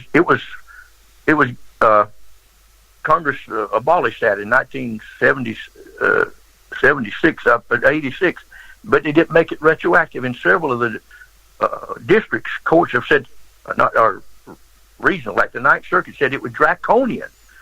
That when you do it, if you got, say, 25 years special parole and you do 24 years of it on parole, you violated, starts all over again. And any time you're in a state prison or county jail or a foreign prison, that they count it towards you. They'll violate your parole for it, but they won't give you the time that you spent in jail. So even though I spent all these years in jail, I still owe them more than as much as I did to start with. It's just unbelievable. It criminal. Should be changed. It needs to be changed. There's tens of thousands of people in jail right now in America, maybe arrested for marijuana possession or use. And then, marijuana is legal now in so many states, but they're still in jail doing time. Folks, this is not right. This is not right, the way we punish people. I just came out of a prison, and when I was first arrested in 1982, there was some outlaws. Now, let me just tell you how it's really happening, folks. A policeman, he gets in the academy, and he goes and he wants to be sergeant. He wants to make a grade.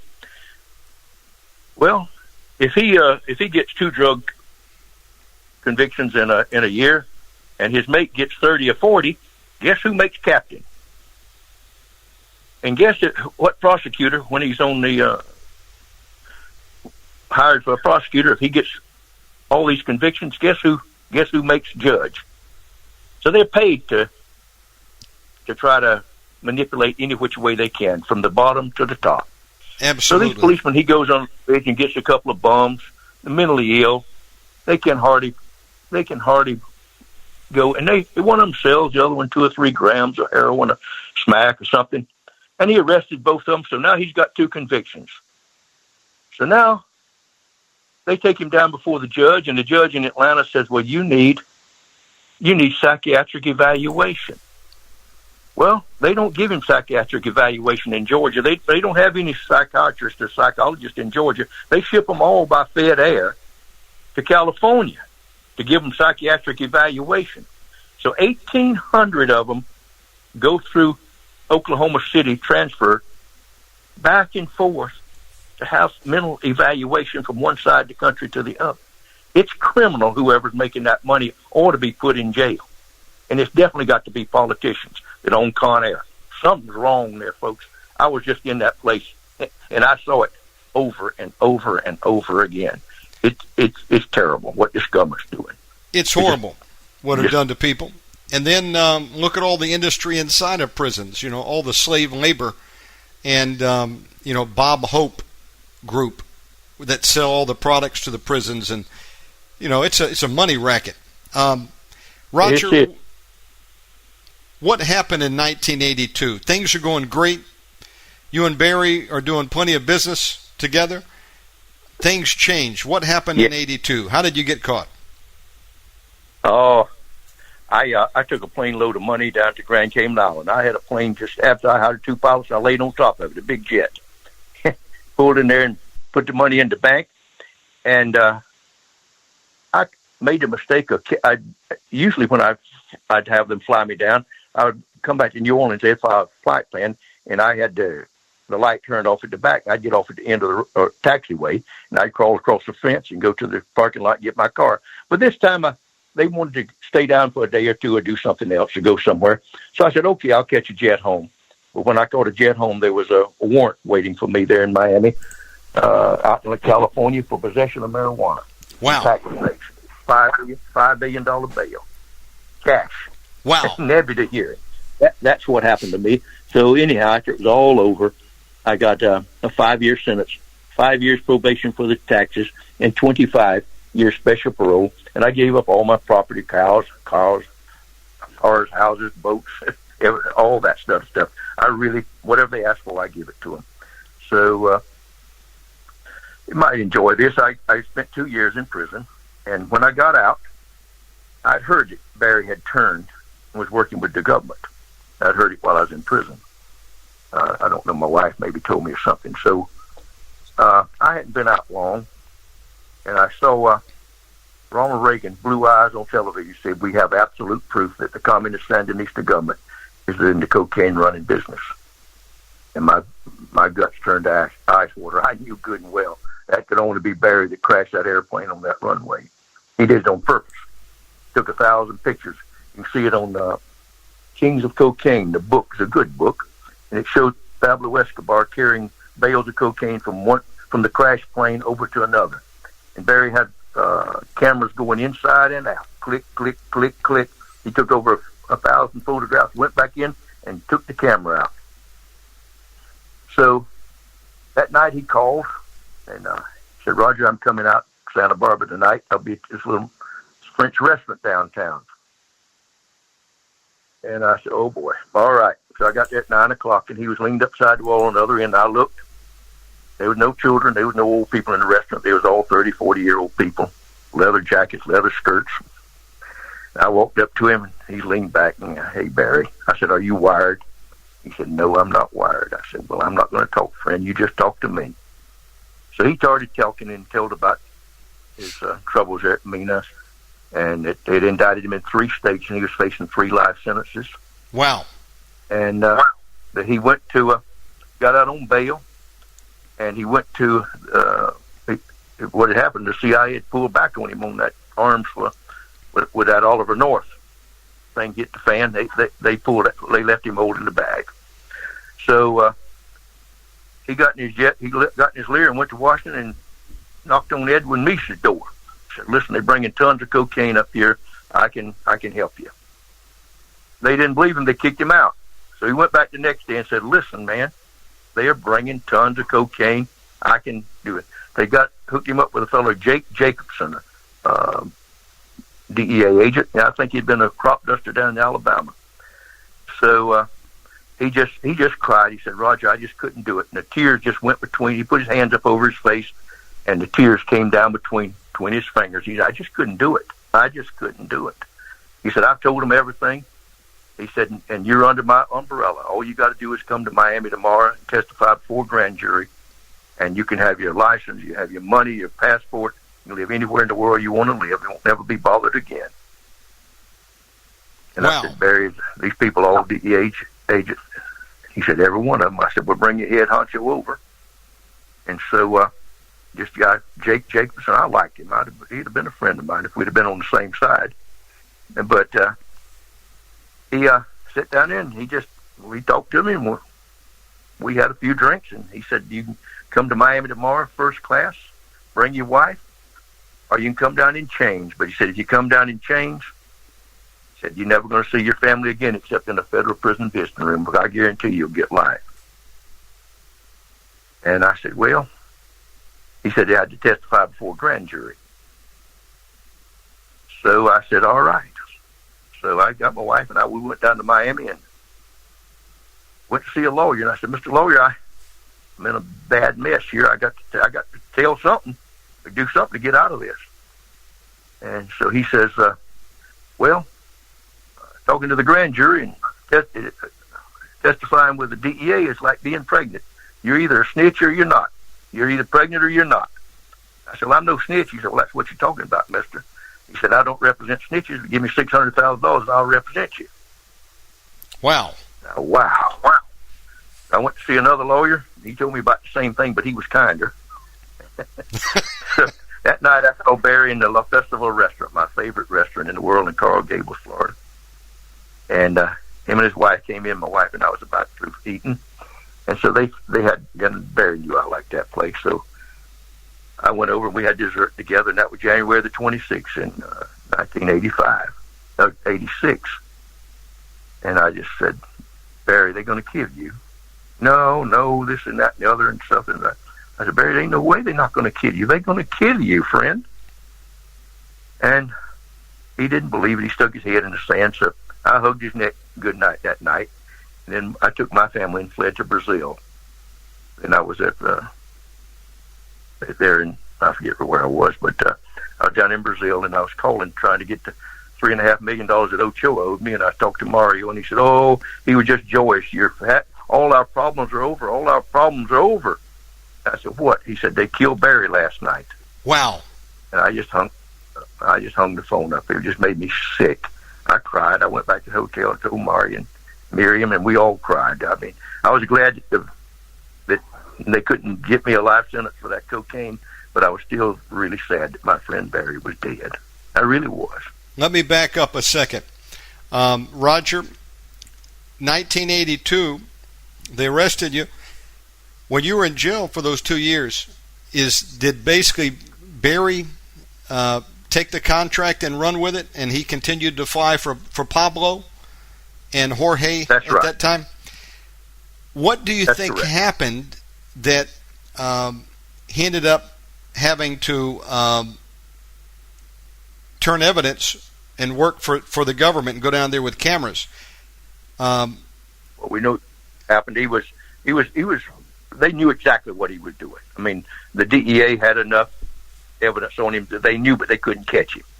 So he was working with the CIA or some rogue people within the CIA. Yes. And they was running that Mena, Arkansas with whoever was running Arkansas at the time. Yes. And the CIA got heavily involved in the cocaine trafficking business at that time.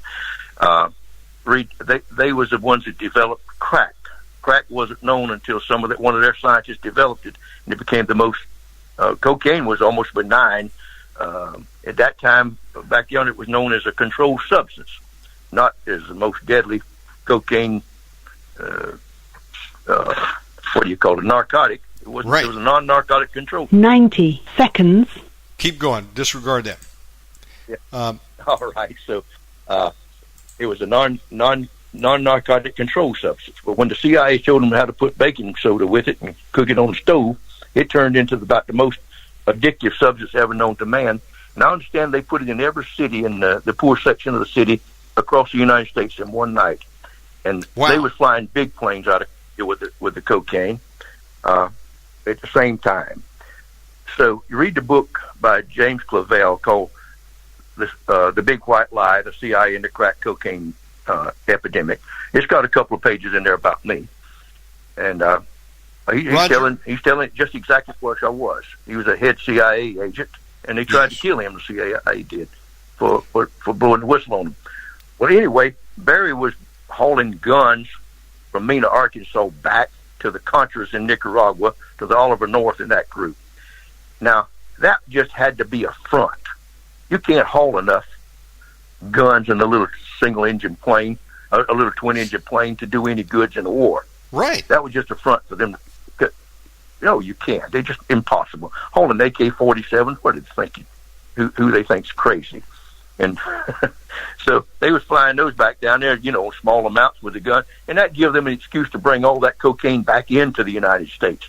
So they was shipping the guns out with Barry flying and landing, coming back with cocaine. Well, Barry going to Colombia and hook up with his people. He was getting one. He got a big old airplane, the C-126, and he was bringing 1.5 tons at the time. So he got Jacobson in there with him, and they wanted to get the big boys, so they landed at Nicaragua there at the base. And so on takeoff that night, Barry just pulled the propellers and bellied it back in. And he tore the bottom of the airplane up some and slid down the runway. So then he went back up to the office and called and said, called back down and called Pablo Escobar and said, we need another airplane. So Pablo flew up with a pilot and gave him a really nice big airplane, and they pulled it right upside to the crash airplane. That's where you see, that's when you put the cameras in there, and that's when you see Escobar carrying the cocaine bales across with a couple of generals from the Sandinista army were there. Well, all this was just so the CIA could bring cocaine into the United States. There was nothing to the guns for cocaine deal with Oliver North. That was just all the front for cocaine. And Oliver North had to have been a CIA agent and been on the grift himself.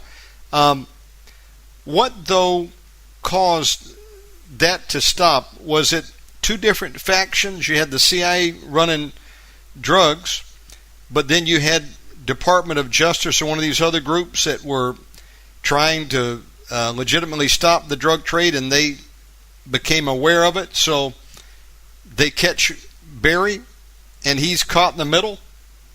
What do you think? That's exactly what happened. Well, the CIA was protecting him there in Mena, Arkansas, and I don't know who else. The head honcho of Arkansas, I believe. Yes. Or I understand. And they was all in it together.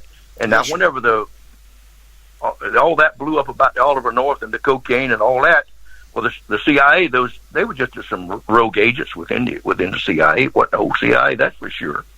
And they ran, just left Barry holding the bag. The land was in his name, the planes was in his name, the hangar's in his name. Yes. Well, guess what? He decided every which way. He's fair game. So he's saying, hey, I'm not putting up with that. So he went and talked to the Edwin Meese, the Attorney General. He went before Congress and testified for several days. So he told what they were doing. So now it's all on record. But he protected me, thank goodness. He said, I won't do anything unless you put Roger Reaves under the same umbrella I get. Roger, Barry was literally a dead man walking. The CIA would probably want to kill him now.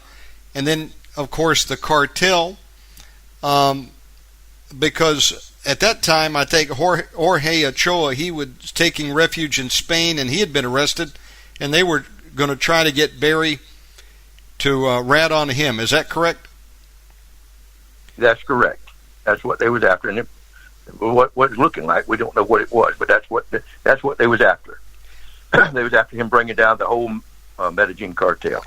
So, sadly, one of these judges, I think on the state level in Louisiana, didn't like the feds and the fact that they were going to let Barry off, and they forced him to do, to sleep down at some Salvation Army place, I don't know, a halfway house every night. And so if you want to find him, it's not going to be hard. He has to check in every night and sleep there.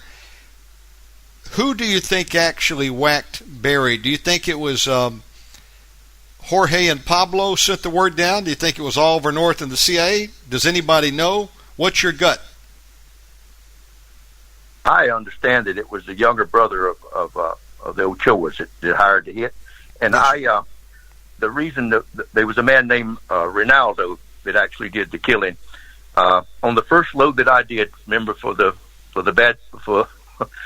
fellow that I said I wouldn't do it anymore. He put Ronaldo in the plane. Bad looking fella, and the guy had a MAC-10 machine gun. He sat on the back with the cocaine. Wow! And he make sure that I went to Louisiana. He didn't know north from south. He had never been out of the slum at a gene. But anyway, I took off at a banana plantation, and that runway was clay, and it was it looked like it had about a half inch of water on it. And that plane had little wheels, and it was red hot and small wheels. And the wheel wells were long. I guess they 8 feet long, maybe 6 or 8 feet long. And they filled up with mud on the takeoff, and there wasn't nowhere for the wheels to come up. Well, I was in a mess. I couldn't go back there and land. I was in the same shape I took off. So I had all that fuel, and I knew I had a place up in Belize, up in the northern part of Belize, and I'd been paying off a guy there on the ranch to on my marijuana load back then. So I knew Mr. Carter. I'm sure he's dead now. The Carter Ranch. So I told this fella, we got to land and get this this out. No, Louisiana. I said, well, man, we can't make it to Louisiana. We got to get some fuel, fella. We got to get those wheels up. Oh, no, and he stuck that machine gun right in my ear. I'll kill you. I said, well, go ahead, fool. You're going to die, too. Who's going to fly? That's right. We landed at the ranch, and I remember what we had for lunch. That man had a Mexican wife, his older people. And she cooked up a delicious loon. He just enjoyed it. Had a young fella go out there and wash all that mud off the plane, clean the wheel wells out, and we got in it, took off. And Barry had bought some cars for me or something. He had a driver somehow or another. He met this Ronaldo at that time. So this Ronaldo knows him, and he's doing life in Louisiana. He's actually the one that pulled the trigger. Wow. Yeah, I heard a report that 3 or 4 of these Colombian dudes had come down there and shot him up with a MAC-10. Is it true they put about 80 slugs into him? I don't know. You just look on Google Barry, and you see him slumped over the wheel in that Cadillac. God have mercy. And it's just, they said he put his hands up over his ears. There were so many bullets went in there on him. Oh, Jesus. That's horrible. You know, how sad. He really was trapped, and he was just trying to stay alive, and they got him. He's going through that. You're faced with a decision. You can either become a stool pigeon for the DA and spill the beans on everybody, or not, and then they're going to probably try to bury you under the jail. So you made a run for it. Where did you go? You went to Brazil? I went to Brazil, yes. What is it like being on the run? Did you think that you could get over there and probably live in peace, or were you always having to look over your shoulder? No, after we got there, no. You got enough money, it certainly helps. And I kept my mouth shut. I didn't make a phone call or a letter or anything back to the United States. I had 2 people that I could call. And we went down and we got Brazilian. First off, got French passports, and then we got family. We got Brazilian passports, and we was living in Brazil.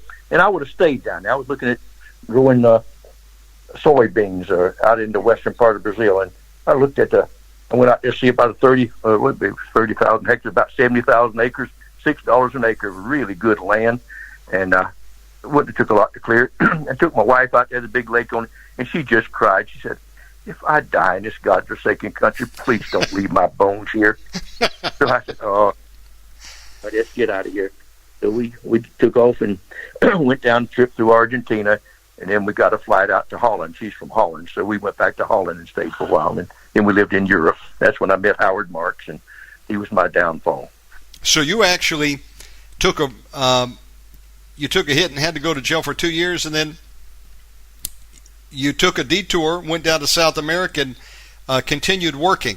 Now, did you also take loads on ships at any time, or was it all just aircraft? I was on ships after that. They were just about to stop the aircraft. At that time, they got that over-the-horizon radar that bounced the radar off of the ionosphere, and they can see anything on the sea or the land, anywhere. Amazing. It's crystal clear. It's over. Now, this is an off-the-wall. This is an off-the-wall question, but I heard after the fall of World War II that Hitler and about 10,000 Nazis escaped, and they went to South America, especially Argentina. Did you run into any of the Third Reich down in South America? Yes, there was a lot of the whole villages that are still German down there. Really? And we met people all over. Yes. I heard Mengele, he was alive until about 1980 down in Brazil, and then some of the other guys went down to Argentina. I believe it's probably true, but you couldn't sit still for long.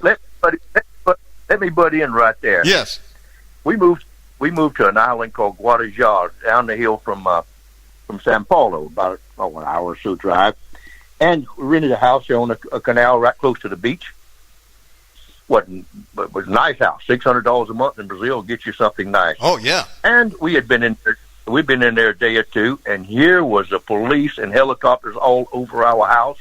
Whoa, man, my what on earth? It scared the daylights out of me.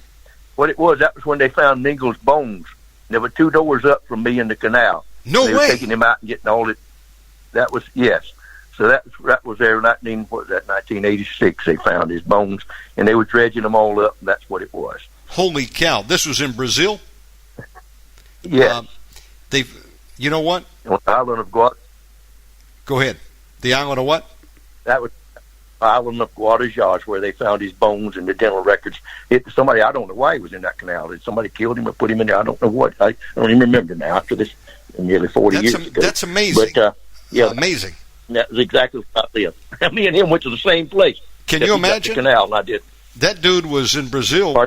He was still alive when you were down there. I think Martin Bormann, Hitler's number 2, lived and died over there in Paraguay. Did you ever get into Uruguay or Paraguay, by the way? Yes, I did. I like Uruguay. That was a lovely little country. Paraguay, when I was there, it was just run by Stroessner, and I went to talk to some of his nephew about maybe doing something. Yes. And it was just like alarm bells going off in my brain. Get away, get away, get away. You know you're going to get skint there, killed. Oh, yeah. Those are crazy places down there. Absolutely, yes. This is an amazing story. So what happens after you leave Brazil? You worked in worked a while with Marx, Mr. Nice. He wasn't Mr. Nice, though. Yes. Yes. I did work with him, and we did a 20-ton load out of Pakistan to British Columbia. Then we went to Thailand and did another load of marijuana to British Columbia, also across the Pacific. And then that's when I did the load to England, and that's when he turned me in instead of paying me. Good grief! What happened when he turned you in? Did they pick you up, throw you in the slammer? Yeah, they arrested me in Spain. But I got away from them when they arrested me, and and then they come again, arrest me. I got away, and the third time I just didn't even run. So I was on the island of Mallorca, and I stayed in Spain there. They took me to the court. I didn't know what I was in charge with. You're charged with Germany for using a German citizen in an international crime to import 3 tons of hashish from Morocco to England. What? Well, that's not even a crime. You couldn't imagine. They didn't get anything, but the captain had told I'd given him $400,000, and he bought him a long cigar and a big car, and they arrested him and asked him and got the money, and he said, if you'll tell us who give you this money, you'll be home by Christmas. Well, they didn't tell him which Christmas. So he got 7 years and I got 8. But anyway, they took me to court, and I was up on the 3rd floor. I believe it was 31 feet, from what I heard somewhere. And the judge was a little late, and they had 4 policemen guarding me, and 2 of them went to smoke. I ran across the room, and the stenographer was there filing her nails, and she was 9 months pregnant. And I jumped up on her desk and kicked that big window out and looked down, and it was a long, long way. I thought there might be some power lines or cable telephone or something. There was nothing. So there was a car on the sidewalk, and I bailed out and jumped on top of that car. Wow. And it just exploded. The roof went to the bottom and tore the seats down and the steering wheel down, and the windshield popped over 3 cars. And I got out of that thing. I looked like Donald Duck running down the road. I was about half knocked out, handcuffed, and I got away. I got several blocks before the police caught me, run up behind me and knocked me down with a shotgun and took me back to the jailhouse. Good grief. So anyhow, it was in the El Spectador newspaper. Spider-Man escapes. It showed all about me jumping out the window there. How long did you have to stay there in the prison system there in Spain? A year and a half. And then I got double extradition. I had to go first to Germany, and then from there to the United States. So they extradited me out to Germany and left me at the airport overnight. And since I have been known to get out of handcuffs and certainly get them in front of me, they put one hand over my back of my head and the other one up my back and left my hands handcuffed like that for 17 hours. I was paralyzed in a little old tomb in the airport out there until the German come the next day with a military plane, picked me up. I was absolutely in excruciating pain to have your arms handcuffed that way. Yes. So they took me up to Germany and put me in a maximum security prison there in Lubeck, Germany. And I got an 8-year sentence, and after 1 year, I escaped from that prison. And that's a good story in my book. It really is. I jumped on top of a gun tower and right down and over the wall and got away. I won't make that short, but it's too long. This is amazing. So they caught me in the United States, and they made me do 11 years for a parole violation, the longest in world history, certainly United States history. Anybody to do a parole violation for 11 years, and it's only for what I did overseas. They give me 2 years for the escape from Germany and 2 years for the escape in Spain. Then I cut a hole in the Metropolitan Detention Center while I was locked up in Los Angeles, and I got caught trying to get out of that building. So I got another 2 years for that. So I believe I got 6 years for attempting escapes, and 5 years for the hashish in Germany, and 6 months for leaving the jurisdiction. So they made me do 11 years in Lompoc Maximum Security Prison. And when I was there was an average of 12 people killed, murdered every year. I tell the guards getting murdered right in front of me, knives sticking through them. I saw it.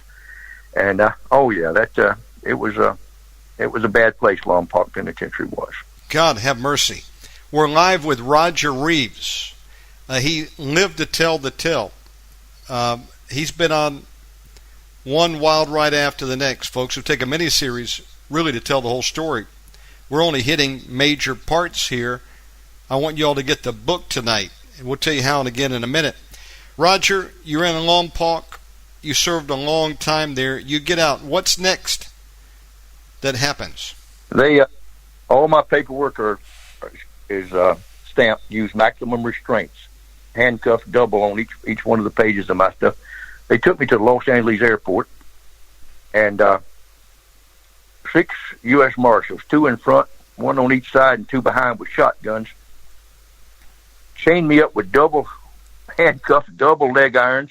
I was loaded down with so much chains I rattled, and they walked me down the sidewalk, threatened just to be a spectacle in front of everybody. I just look at all of it and say, "It's just an illusion, lady. It's just an illusion." Shut up, Reed. So I got to the airport in Lufthansa, and the Germans took all that stuff off of me in one little pair of handcuffs. Went on the back of the airport with two guys, and flew me back to Germany. And I like to tell this: when I got to the airport, got to the prison back in, I'd been gone now 11 years, and the man at the bottom of it, they had a big box and called Mr. Big, and he still had my tea and coffee and everything saved in the box and all my photographs. But when I left that prison, I had a little tape recorder, and I had a Hank Snow song on it, and I left it playing over and over. And it's big 8-wheeler rolling down the track. Your true loving daddy ain't a coming back. He's a moving home. So the guy patted me on the cheek, and he said, "Big 8-wheel." So we had a good laugh. Roger, when you were in there serving time, did you ever have any craving for Waffle House? Not a bit. I wanted my wife's food. I could just think about, when I sat down, what I missed. My goodness. Oh, yeah. But I would like to tell you, I went down to Australia, and I got a life sentence for I entered Australia with $400 million worth of cocaine. And I got caught. I got a life sentence with a minimum of 18 years. But after a few years, not even after 2 years, I got out of the chute, and they put me in a thing called self-care, and you can cook for yourself. And Australia gives them hard sentences, and it's a prison, but they treat you humane there. It's just wonderful how you treat you. You just can't believe everything is just the same as here, the laws and what you have to do. But they give you each person $60, and they put you in an apartment with 6 other men, and you got your own room, a shower in your room, and they give you $360 a week to cook with, and you can order that. They have their funds, and they got food from the grocery store. Well, for $360 a week, if you're careful and don't buy pre-prepared stuff, you can eat really well down there. So I cooked for 16 years in Australia, and you could cook just about anything you wanted. I mean, you could. Amazing. So I learned to be a cook. That is amazing. It was quite a shock to come back. Yes. Roger, how did you survive so long behind bars, away from family? What is the secret to your longevity? Because most would have died.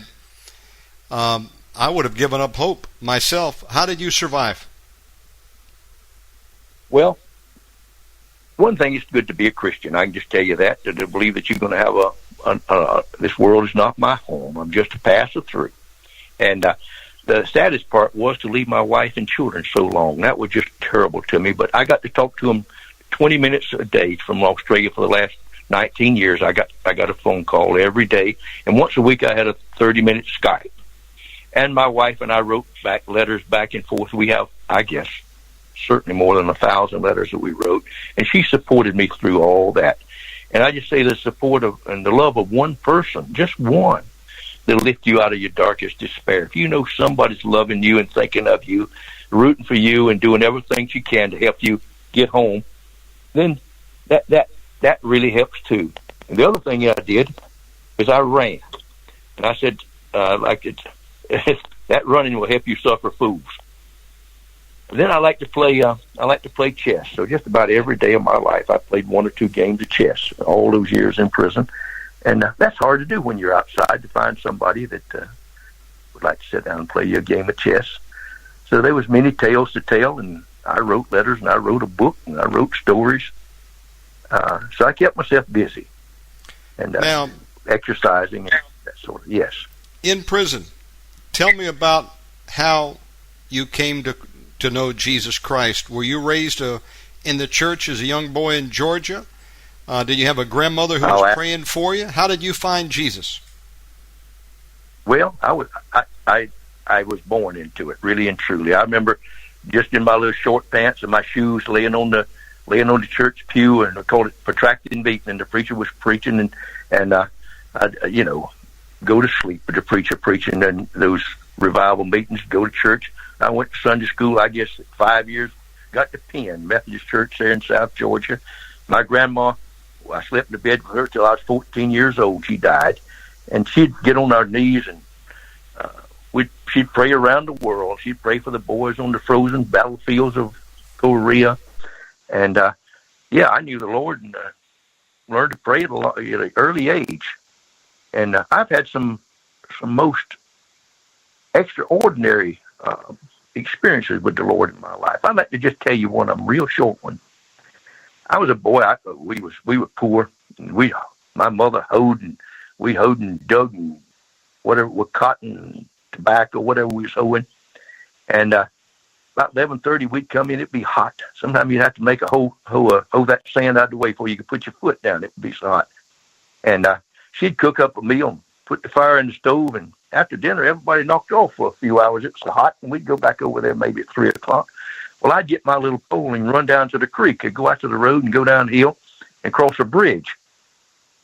And I'd catch a string of fish sometime. My mother just bragged me, Roger can bring home the food, and she'd cook them up for supper, and I was just proud of myself, a little panfish. One day I went across the bridge, dug my worms, and just got there, and the highway had settled a little bit, and the bridge was a little higher than the highway. And every time a car come by, a truck, it boom, boom. And I'd fish it under that bridge.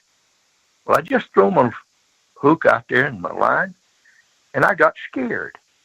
I looked around me like a big cottonmouth moccasin was going to bite me, a rattlesnake or something. And I must have been 10, 11 years old. I wasn't no baby. I certainly big enough to go down to the creek by myself. And I couldn't see anything, and the highway had mowed the grass pretty low, and it was a sunny day, hot. And I sat there, and the longer I sat there, the more afraid I got. And I got so I couldn't stand it anymore. And I threw the worms in the water, pulled my line out, quickly wrapped it around the pole, run across the foot log, went up on that bridge, and steadied back towards home, just from fear. Now, that was most unusual. Never before or after in my life have ever anything like that. And coming down the hill was an old flatbed truck from back in the 50s, and it had been a semi, and the front was cut down. The cab was off of it, and there was 3 black men in the front. They had the old flat thing, and they were laughing. Their teeth were shining. They was coming down that hill, and on the back of it was a sawmill motor that probably weighed 2 tons. And behind that was 4 black men, young ones, just young fellas. And they were jumping up and down on the back of that truck, and the motor was right over the 2 wheels. And it would make, when they would jump, the front tires would come up off the ground about a foot or 18 inches. And those fellows on the front was laughing. Well, they went right past me, and when they just got past me, those front tires hit the edge of that little lip of the bridge, and they jumped at the same time. And I turned around and I was looking, and the front of that truck went straight up in the air, and the back of it drug down on the pavement. And the driver hit the brakes, and the one on the left caught, and the one on the right didn't. And that truck did like a spinning top on that bridge, and it threw that sawmill motor through that banister right down to where I had been fishing below. And I saw legs and arms and people and blood sliding down the highway. And I just ran. Now, if you don't think an angel moved me, mister, you just don't know what it was. But it happened at a very young age. You know, God had his hand on you, Roger. And like many of us who have grown up in the church, it doesn't mean that we always go the right path. You know, many of us sow our wild oats. We get out there and live in the world, but I praise God for the Christian roots you had, that I had. You know, raise up a child in the way they should go when they're older, they won't depart. You and I may have departed for a while, but you came back. And you know, what you survived is testimony to me that God had his hand on you, protecting you. And you paid a heavy price. You ended up in prisons. When you were in prison, just a few more questions here. I want to thank Roger for going overtime with me. Roger, you have a lot of time to think, a lot of time to ponder. Did you read the Bible while you were in jail? I read it through many times. I read it through twice in Spanish the last few years. I said, okay, just give me a little bit of different slant on it. He said, you know, he'll give you a little white stone with your name written on it. Yes. In Spanish, it said they'll give you a white stone with your name engraved upon it. I like that. Oh, I like that too. While in jail, you're reading the Word. Did you have any supernatural experiences? Did God speak to you? Did you have any dreams while you're there? Did you run into any interesting people while you were in there? I run across some wonderful people in that prison. In the prison, certainly I have. Would you like me to tell you my biggest experience, like most unusual? I'd love to hear it. It'd take a little while. Take your time. All right. When we left Brazil, we landed in Amsterdam. We went to a hotel there, and I was getting my hair cut. And there was a pretty little haircut lady cutting the hair. And while I was cutting my hair, there was a nice-looking man came in and said, "Oh, this is Floyd McLuhan. How you doing, Roger? Let me introduce my friend Floyd."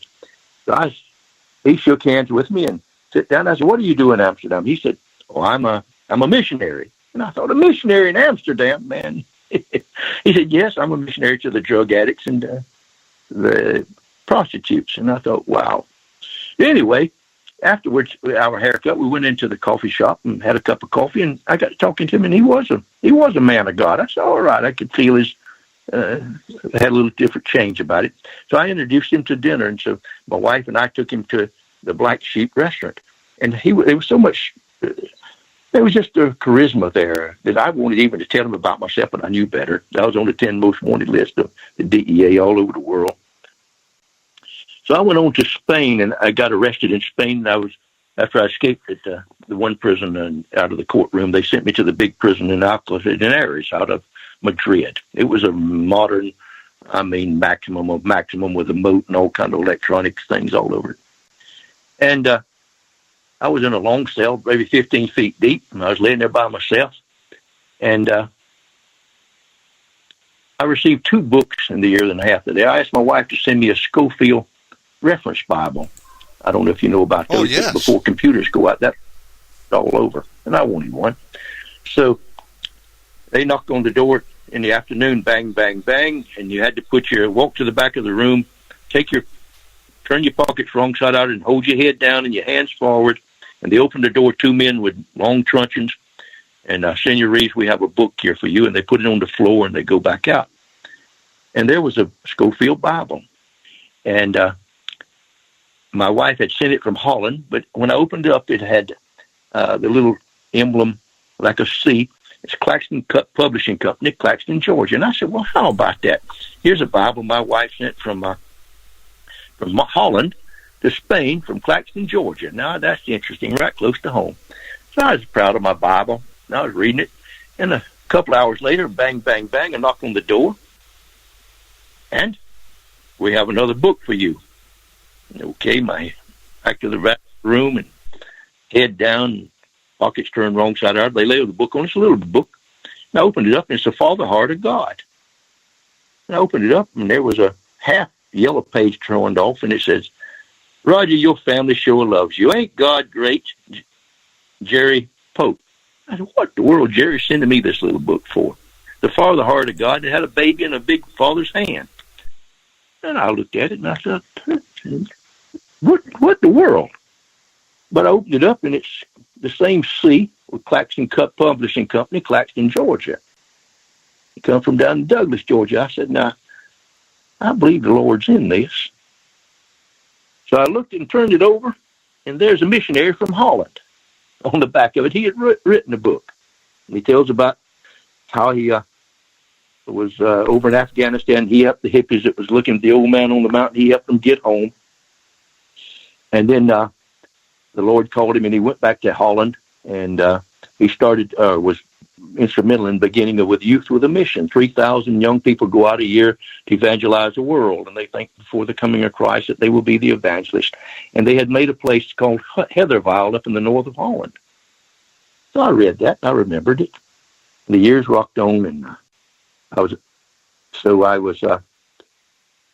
extradited to Germany, and I escaped from that German prison. I got cut up real bad going through the bars and the wire and all. And I got to Holland, and quite a trip to getting out of Germany. And the lady, my wife had a cousin that lived out in eastern Holland, and she was a Christian lady with some children and her husband. I went to their house, and they took me in. And so, some days she said, would you like to go to church tonight, Wednesday night? I said, I'd like to go, Maria, but it'd be all in the Dutch language. I wouldn't understand it. Said, oh, no, it's partly in English, too. You'll like it. Come with us. So I got on a plaid shirt, my blue jeans to cover up the scars, and I got in the car, and we went a long way. And I was in the front seat with Maria, which our daughter's named after. And we went off the freeway. It was raining. I thought, I didn't know Holland this was big. We went quite a ways, 3 carloads.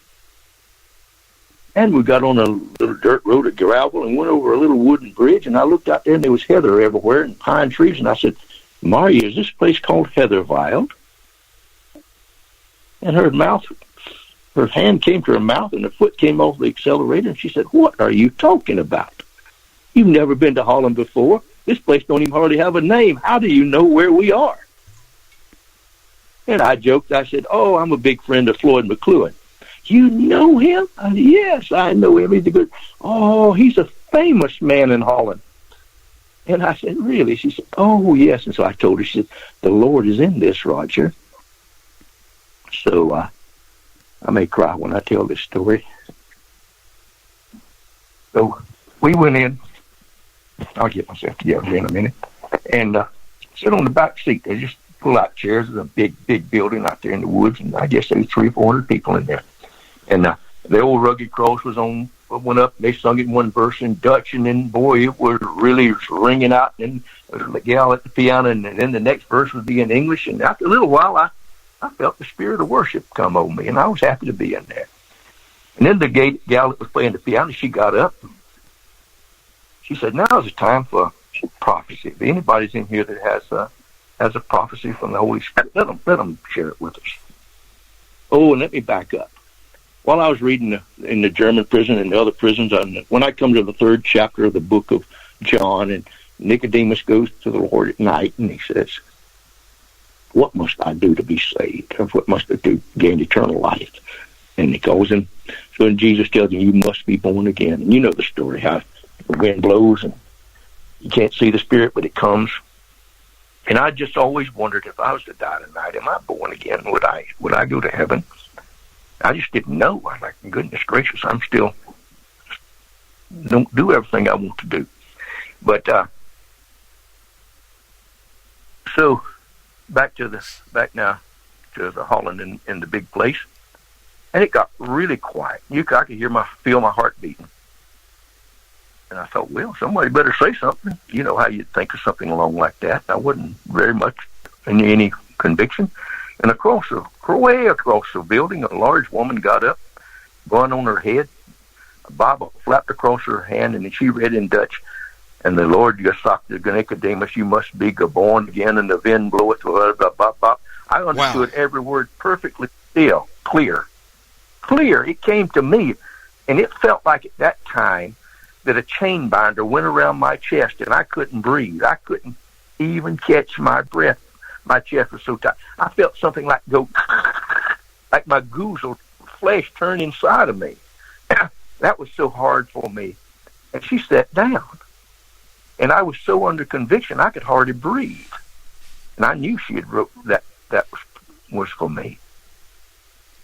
And it got quiet again for a minute or so. And then behind me, a chair slid out. And an old man with loose teeth, he's a Dutchman, but he spoke in English. And he was breathing almost down my collar. He said, there's a man in here tonight that's in a deep black pit. Wow.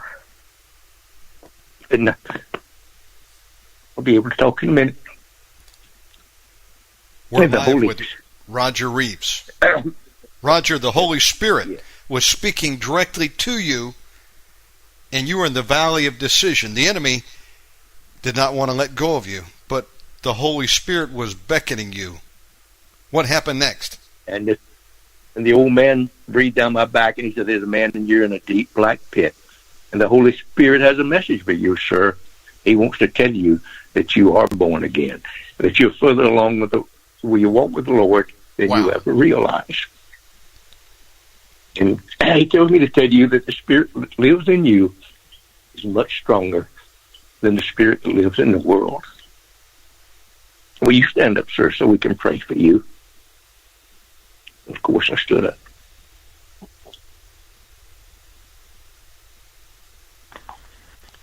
Brother, I feel like crying. I can't tell that without crying. God loves you, loves us all so much. Folks, doesn't matter what we've done, what we've been through.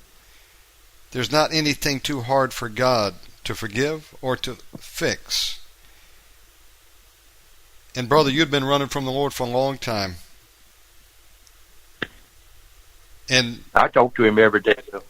You had a divine encounter. Sure. Of course I did. He got you. He saved you. And he's kept you alive. He's brought you back to the family. When you had that encounter there in Holland, what happened next in your life? Did you feel any burden lift off of you?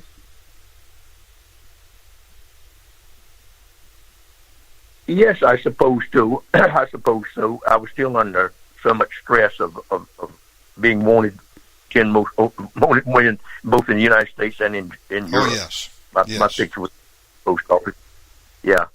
I came on back to the United States and I got caught. That's when I did the 11 years for the parole violation. You know, and then I was in that, and it was something. I lived through the Lompoc experience. You know what? You've been through living hell, and even through all that, the Lord was with you, my brother. I believe it was because of a grandmother who prayed for you, and prayer works, folks. Roger, you spent a total of how many years in prison? Almost 30 years. 33. 33. And how long have you been a free man? 3 months right now. God have mercy. You know, we were praying for you. I only discovered your story in the last year, and I looked in to see where you were at, and I think I'd made contact with Sister Reaves, and she said, you know, we're hoping to have Roger with us soon. And when I got the report about 2 months ago, I said, praise God. Roger's free. We'll get an opportunity at some point to have him on the show. And folks, if you're just joining us, we're live with Roger Reaves. You got to get the book. This interview can't do justice to the whole story, which you're going to find in his book, Smuggler, Roger Reaves, a memoir. Everybody out there needs to get this book. It's on Amazon right now. Roger, God help you. You made it through. You gave your life to Christ. You're born again. What is next for Roger Reaves? Are you glad to be home, by the way? Oh, words can't, words. But I'd say when I got here, it's a lovely, lovely place. I look out on the mountains and through the trees, we hardly see anybody. And I just told people, I said, not many people get a chance to feel like they went to heaven while they're still on earth. But it feels like that. Come home to a lovely wife that's waited on me all those years. Been married 56 years, and I've been in prison 33 of them, more than half. I can't believe it. Never even dreamed that I'd go to prison. I never even dreamed that I'd break the law. I really never did. It's just like something that happens.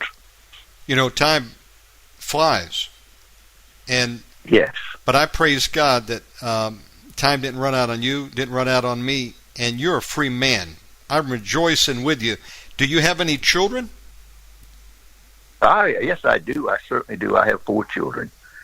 I have 2 boys and 2 girls. And grandchildren too? Oh, yeah, and great-grandchildren. Congratulations to you. Roger, what's next for you? What would you like to do at this point? I don't hardly know. We got this virus out here. I can't travel much. I want to get off parole and maybe see a little bit of the United States. Maybe my wife and I travel. I got a farm back in Georgia. I'd like to go back to see that and see my folks and go to the graveyard. All the folks, my mother and folks all died while I was gone. I'd like to just go back to the graveyard, just clean it off like we used to do, and walk to some of those dirt roads and go fishing again.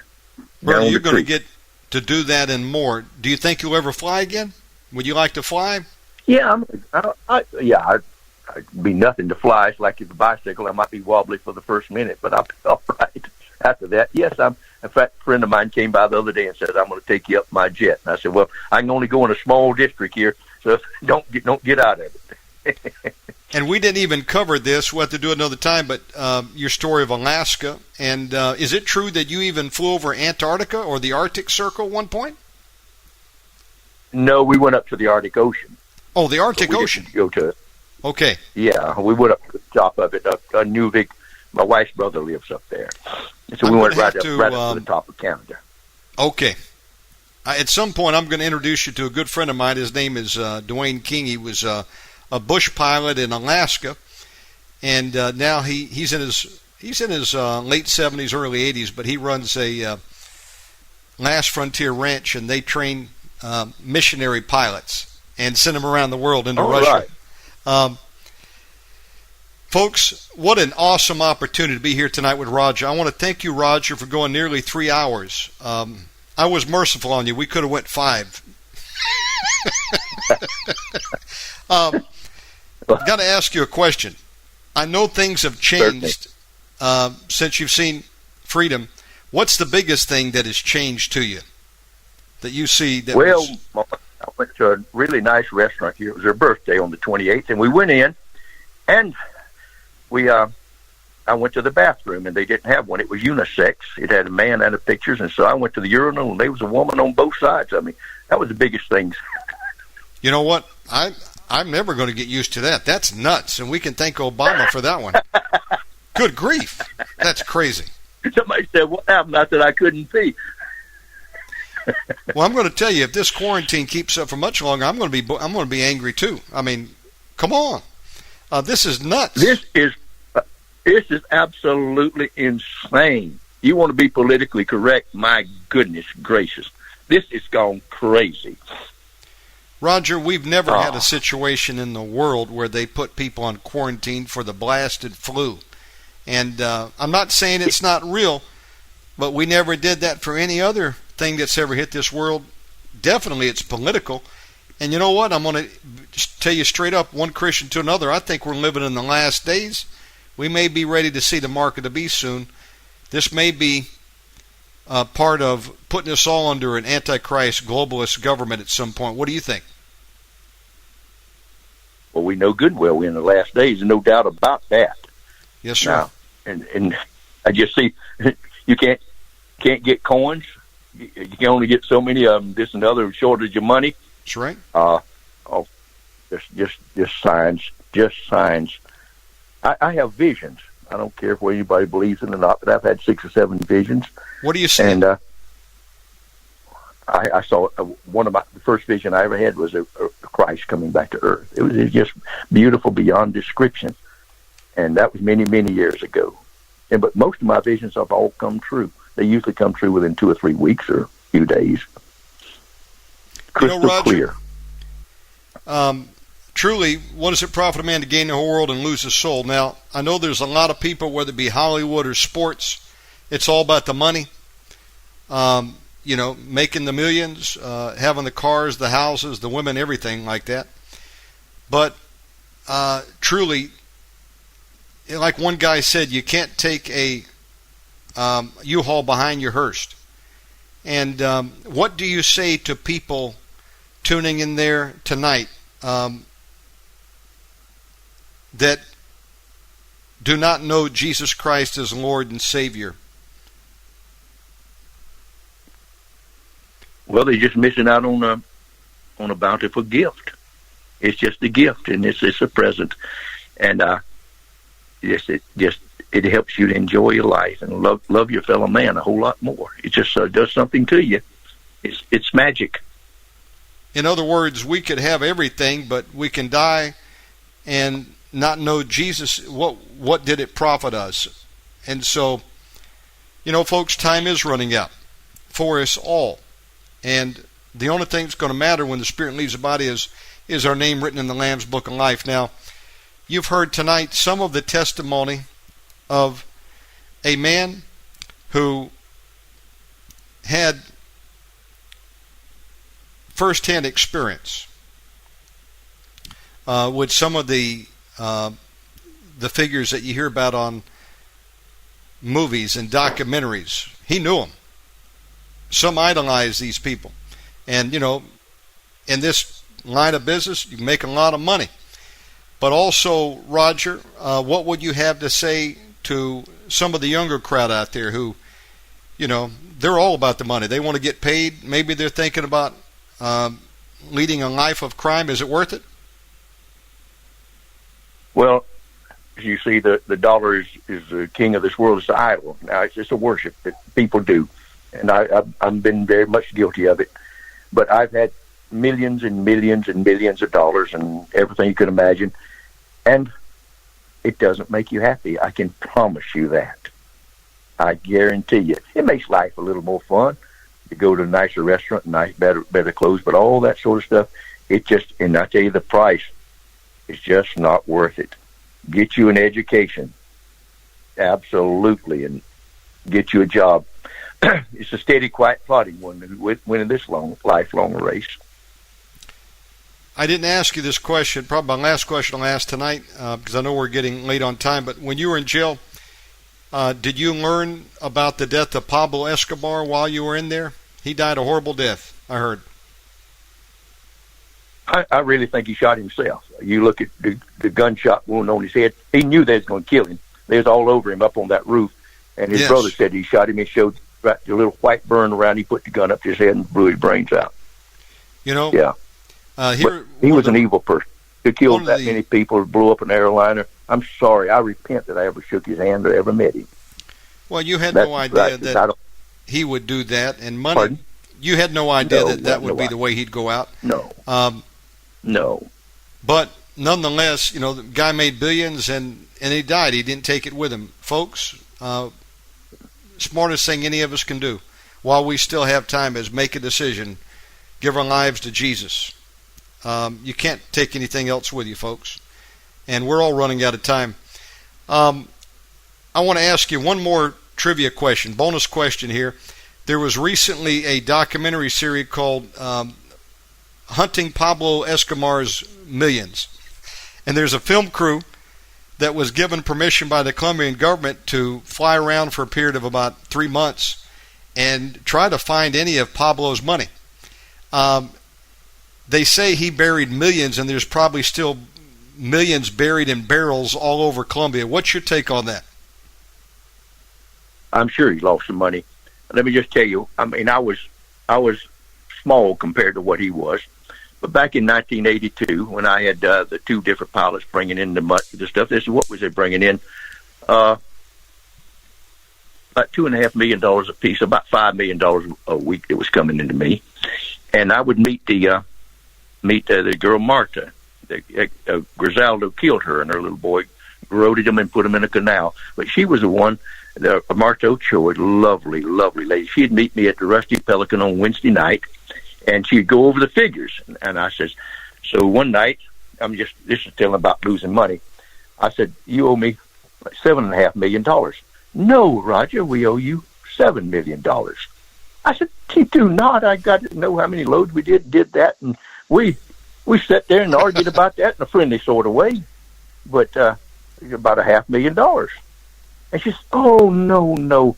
Remember, Archie brought you, he was driving that yellow Cadillac, and he brought you $500,000 last Friday night over at the Holiday Inn. Oh, that's right. Okay, sorry, I forgot that, Martha. So if me on my scale could I forget somebody giving me $500,000, what did Pablo Escobar doing 10, 20 times that amount? Forget. No question about it. I spoke too soon. There is one more question I need to ask you. There is a story of another pilot, and I don't know if his story is true or not, but he went by the name of Mickey Monday, and he, I guess, just smuggled cash for Pablo. He claims that he would bring in money for Pablo, and what he would do is he would spray the cash with liquid cocaine so that all the cash in America would all have a little bit of cocaine on it. Any truth to that story? I have no idea. No idea about that. I would doubt it. But anyhow, people tell big stories. I just don't know. One more thing. Did you ever run into a character named Popeye who was supposed to be the enforcer for Pablo? He's dead now, but does that name ring a bell, Popeye? No, I didn't know any of those people. I was, being the pilot, I kept a pretty low profile, as the lowest I could. Okay, I pushed Roger in Colombia to the time limit tonight with my bonus questions. We're going to have to do another show. Folks, did you enjoy tonight? All right. What a treat to have Roger Reaves here.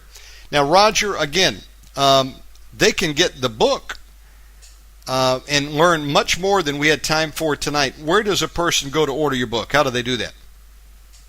They just, I guess you just Google Amazon books, and you get Smuggler Roger Reaves. And it's 530 pages, so there's quite a bit of evidence and photographs there. Folks, sink your teeth into that. You're going to enjoy the book. Get a copy. Are you planning any more books, Roger? Yes, I was. I kind of outlined a book and had it in my property with the Australian Airlines, and somebody stole that box with my goodies in it. When I come over here, they're supposed to ship it. And I had an outline of one called Use Maximum Restraints, and it was telling of just about prison experiences I'd had in the 33 years. And so I was kind of sorry that I lost that, but I can rewrite it, but it takes a long time to do stuff like that. Well, that'd be great. And do I understand also your wife is working on a book? Yes, she's going to call it The Waiting. She's interested, and she came over from Holland after the war. She was born in the war, and they was all displaced and bummed out, and come across and lived in Canada. And I met her up there. We've been married. I met her at 58 years ago. Congratulations to you. Welcome back home, Roger. Extended invitation to Miss Reaves when she's ready. We'd love to have her on. And my friend, I want to thank you so much for coming on today. Could we have you back on again? I'd be honored to. My friend, thank you. Folks, Roger was only supposed to do an hour show, but I took him for 3 hours. What a sport you are. Roger, thank you so much for coming on tonight. God richly bless you. And folks, I give this book a Mega Man 5 stars. Get the book Roger, thank you so much. We'll be talking to you again soon, my friend. All right. Call me anytime, Shannon. Thank you, and goodbye. Goodbye, Roger. Have a great day.